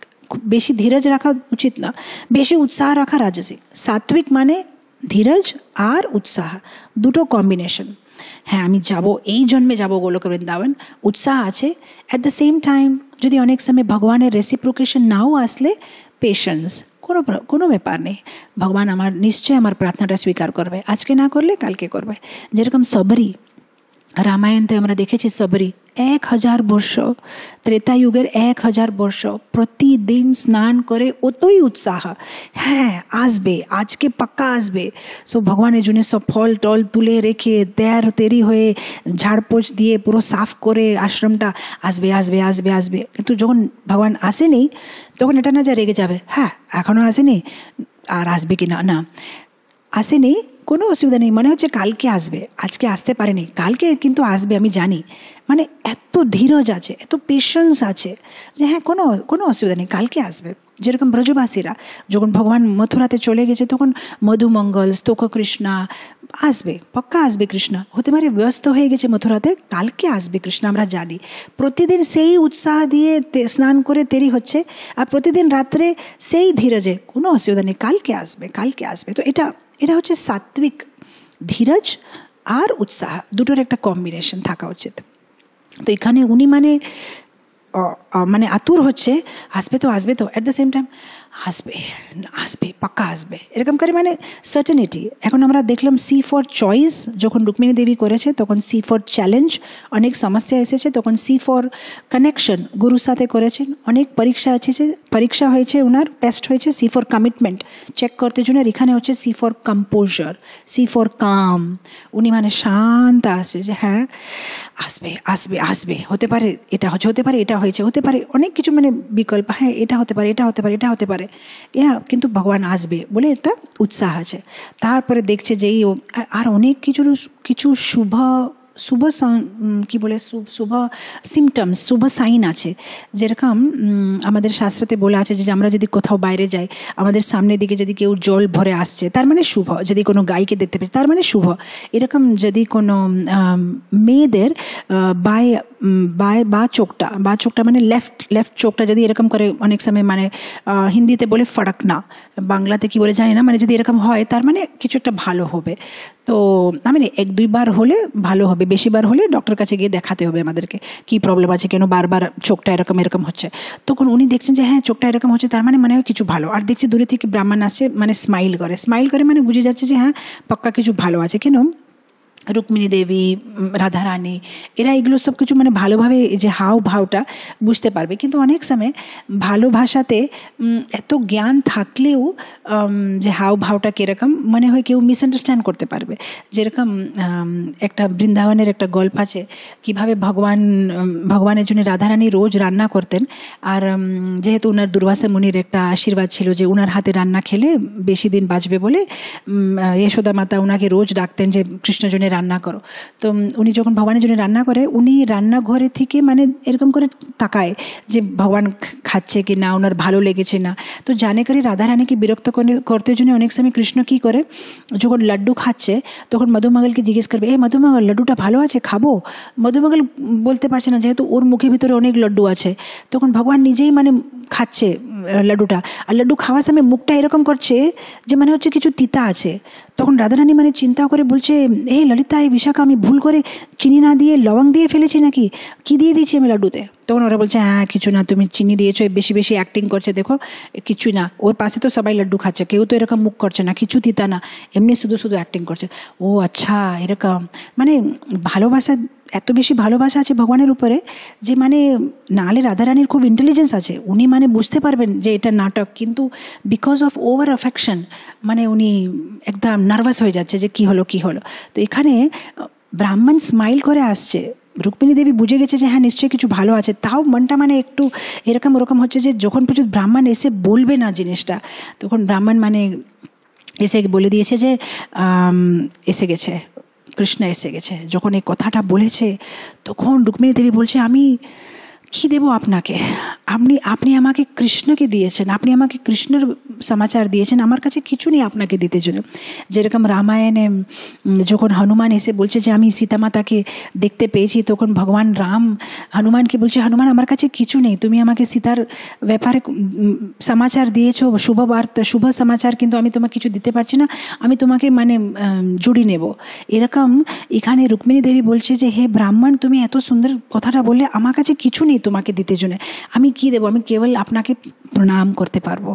তো আমাকে এটা খুব সুন্দর লাগলো যে এখানে ভগবানের কথাটা যে ভগবান এসে গেছে সে যতটুকু বললেও রুক্মিণী দেবী কত কৃতজ্ঞ ভাব রাখছে। আমাদেরকে কত কৃতজ্ঞ থাকা উচিত আমাদের গুরুজনের উপরে, যারা আমাদেরকে কৃষ্ণ দিচ্ছে। সেজন্য তো আমরা প্রতিদিন সকালে বলি চকুদান দিল যে জন্মে জন্মে প্রভু সে, চকুদান দিল যে জন্মে জন্মে প্রভু সে, মানে যে গুরুজন আমাদেরকে কৃষ্ণ দিয়েছে তাদেরকে কি দিতে পারবো আমরা? ওদেরকে 1 লাখ টাকা ডোনেশন দিলে আমাদের ঋণটা চুক্তা করতে পারবো না, আমাদের জীবনটাই দিয়ে দিতে হবে যে এটা নিন আমার জীবনটা, আপনি যেটা করতে চান করেন। তো এখানে রুক্মিণী দেবী খুব খুশি, আচ্ছা কৃষ্ণ এসে গেছে, তো এখন খুব ভালো, উনি মানে গিরিজা মন্দিরে চলে গেছেন, আর এখন গিরিজা মন্দির থেকে উনি বাইরে আসছেন, আর উনি জেনে গেছেন যে কৃষ্ণ এসে গেছে। এখন এখানে কি হয়েছে, এই শিশুপাল আর যেসব অন্য রাজাগুলো আছে তারা এক দুসরার মধ্যে কথা বলছে, এই কৃষ্ণ কেন এখানে এসেছে, নিশ্চয়ই কিছু বদমাশি করবে, আমাদের সবাইকে সাবধান থাকতে হবে। তো সেই জন্য ওরা কী করছে, যখন রুক্মিণী দেবী যাচ্ছে মন্দিরে, গিরিজা মন্দিরে দর্শন করতে, এরা সবাই হাতির উপরে ঘোড়ার উপরে সব চড়ে এসে গেছে, আর এরা লাইন দিয়ে মন্দিরে এই পাশে ওই পাশে এই পাশে ওই পাশে দাঁড়িয়ে আছে যে আমরা মানে রুক্মিণীকে ভালোভাবে বিয়ে মণ্ডপে নিয়ে যেতে হবে। এখন রুক্মিণী দেবী কোনোদিন কৃষ্ণকে দেখেনি, উনি জানেন না যে কৃষ্ণ দেখতে কীরকম। তখনকার দিনে তো গুগল ছিল না, ইন্টারনেট ছিল না, কোনো ওয়েবসাইট ছিল না যে কৃষ্ণ দেখতে কীরকম, ও কিছু জানে, শুধু শুনেছে কৃষ্ণের ব্যাপারে। এখন উনি বুঝতে পারছেন না যে কৃষ্ণ এসেছে কি না, তো উনি জানে করে ধীরে ধীরে হাঁটছে। এখন উনি দেখতে চান যে কৃষ্ণ এসেছে কি না। তো তখনকার দিনে তো মেয়েরা মানে এত দূর শাড়ি থাকবে, তো উনি কী করেছেন, ধীরে মানে পুরোপুরি শাড়িটা উঠাতে পারবে না, নাহলে সবাই বলবে এর লজ্জা নেই, কীরকম করে চলছে। তো উনি কী করছেন, মানে ধীরে উনার যে এখানে কিছু চুল আছে সেভাবে এরকম করে ধীরে একটু শাড়িটাকে একটু উপর করেছে, দেখতে জন্য যে কৃষ্ণ এসেছে কি না। যখনই উনি মানে একটু উপরে করেছে মুখটা আর চোখগুলো উপরে করেছে, সাথে সাথে যত রাজাগুলো ছিল হাতির উপরে ঘোড়ার উপরে সব টাক টাক টাক টাক টাক টাক টাক সব পড়ে গেছে নিচে। এত সুন্দরী, মানে এরকম ভাবতেই পারে না যে এত সুন্দর কেউ থাকতে পারে, মানে সাক্ষাৎ লক্ষ্মী দেবী, অনেক সুন্দর, সবাই পড়ে গেছে। আর শেষ সময়ে যখনই মানে সবাই পড়ে গেছে, সে 1 মিনিটের ভিতরে হঠাৎ করে জানি না কোথায় থেকে করে একটা হাত আসছে আর রুক্মিণী দেবীকে হঠাৎ করে রথের উপরে নিয়ে পালিয়ে যাচ্ছে। আর রুক্মিণী দেবী বুঝতে পারছে না এটা কী হলো আমার সাথে, আর দেখছে কৃষ্ণ নিয়ে চলে গেছে। আর রুক্মিণী দেবীর বয়স তখন অনেক ছোট, 14-15 বছর বয়স। উনি মানে একদম এখন কি হবে, কেন এত সব সৈনিকগুলো আছে, ওনার ভাই আছে, ওরা এখন ছুটে আসবে কৃষ্ণর পিছনে, তো উনি মানে একটু ভয় করছে। তখন ভগবান কৃষ্ণ একটা খুব সুন্দর কথা বলছে তুমি ভয় করবে না, তোমার সৈনিকগুলো এদেরকে দেখে নেবে। আর এখানে একটা বৈষ্ণব আচার্যের কমেন্ট্রি দেখেন, খুব সুন্দর বলছে যে এখন তো বিয়েও হয় না, বিয়ে হওয়ার পরে পতির ধন পতির রাজ্য ওয়াইফের হবে সেটা আলাদা কথা, কিন্তু এখানে বিয়ে হয় না, তাও কৃষ্ণ নিজেকে রুক্মিণী দেবীকে দিয়ে দিয়েছে। এটা হচ্ছে ভগবানের স্বভাব। যদি একবার কেউ বলবে তব अस्मि, কৃষ্ণ আমি তোমার, শেষ, কৃষ্ণ বলবে আমি তোমার, হয়ে গেছে, তুমি আমার তাহলে আমি তোমার। আর যদি ভগবান আমাদের, তাহলে ভগবানের সাথে সম্বন্ধিত সব কিছু আমাদের। তো এখন ভগবান বলছে তোমার সেনা, তোমার যে পুরো সেনা আছে দেখে নেবে, তুমি চিন্তা করবে না। তা রুক্মিণী দেবীকে নিয়ে চলে যাচ্ছে। তখন রুক্মী যে ছিল শিশুপালের বন্ধু, সে মানে একদম রেগে একটা প্রতিজ্ঞা করছে যে আমি যদি রুক্মিণীকে ফেরত না নিয়ে আসতে পারি তাহলে কোনো দিন রাজ্যেতে পাই দেব না, এরকম করে ছুটে আসছে। তখন ভগবান তো এখন রুক্মিকে মারতে পারবে না, যেহেতু উনি হচ্ছেন আত্মীয়, মানে বউয়ের ভাই। তখন উনি কি করছেন, ওনার যে মানে কি বলে মুস্ট্যাচ থাকে সেটা একটু মানে কেটে ফেলছে, আর ওনার যে চুল আছে উপরে মাথাতে সেটা একটু মানে কেটে ফেলছে। তো এখন ভাগবতে সে কথাটা নেই, কিন্তু যদি আপনি গোপাল চম্পু পড়বেন সেখানে লেখা আছে যে পরে বলরাম আসছে, আর বলরাম আসার পরে একটা বারবার একটা নাপিতকে নিয়ে আসছে আর বলছে যে যে আধা আধা কাটা আছে সে পুরো কেটে দাও, পুরো নিট করে দাও। আর কৃষ্ণকে বকছে যে এই তোমাকে এরকম করা উচিত না, এখন ও তোমার আত্মীয় হয়ে গেছে। আর রুক্মিকে বুঝিয়ে বলছে যে এখন হয়ে গেছে বিয়ে, এখন তুমি ফিরে চলে যাও। তো রুক্মি বলছে এখন ফিরে তো যাব না। তখন বলছে ঠিক আছে, তাহলে তোমাকে রাজ্যের ভিতরে যেতে হবে না, রাজ্যের বাইরেই উনার মানে একটা প্যালেস রেডি হচ্ছে, উনি ওখান থেকেই মানে বিদর্ভ রাজ্য পরিপালন করছিলেন। যেরকম ভরত মহারাজ নন্দীগ্রামে বসে অযোধ্যার পরিপালন করছিলেন, এরকম রুক্মি বিদর্ভ রাজ্যের বাইরে একটা ছোট একটা জায়গা রেডি করে ওখান থেকে, কেন উনি প্রতিজ্ঞা নিয়েছিল যে আমি কোনোদিন আর ফিরত বিদর্ভ রাজা ওখানে যাব না। আর এখানে এটা শেষ হয়ে যায়, কিন্তু গোপাল চম্পুতে বলছে যে রুক্মিণী দেবীকে দ্বারকা নিয়ে যাওয়ার পরেও বিয়ে হয় না, আগে চিঠি লেখা হয় বৃন্দাবনে, আর নন্দ বাবা আর দেবকী, নন্দ বাবা আর যশোদা মাতার কাছে পারমিশন নেওয়া হয় যে ও তো আপনার ছেলে, তো আমরা মানে এটা বিয়ে ঠিক করেছি, তো আপনাদের অনুমতি আছে কিনা। আর আবার ভগবান কৃষ্ণ একটা সিক্রেট লেটার লিখে গোপীদেরকে যে আমি তো তোমাদেরকে ভালোবাসি, আমার এই বিয়ে করার ইচ্ছা ছিল না, কিন্তু আমি তো ক্ষত্রিয়, আর ক্ষত্রিয় মানে গায়ের মেয়েদের, ছোট বাচ্চা, বৃদ্ধ, ব্রাহ্মণ এদের রক্ষা করার আমার দায়িত্ব আছে, আমি যদি না গেলে এই মেয়েটা আত্মহত্যা করে দেবে বলেছিল, সেই জন্যে তো যদি আপনারা অনুমতি দিলে আমি বিয়ে করব। তখন গোপীরা আবার লিখছে কৃষ্ণকে যে হ্যাঁ তুমি বিয়ে করতে পারো, আমরা জানি যে তুমি ক্ষত্রিয়, তোমাকে এটা করা উচিত।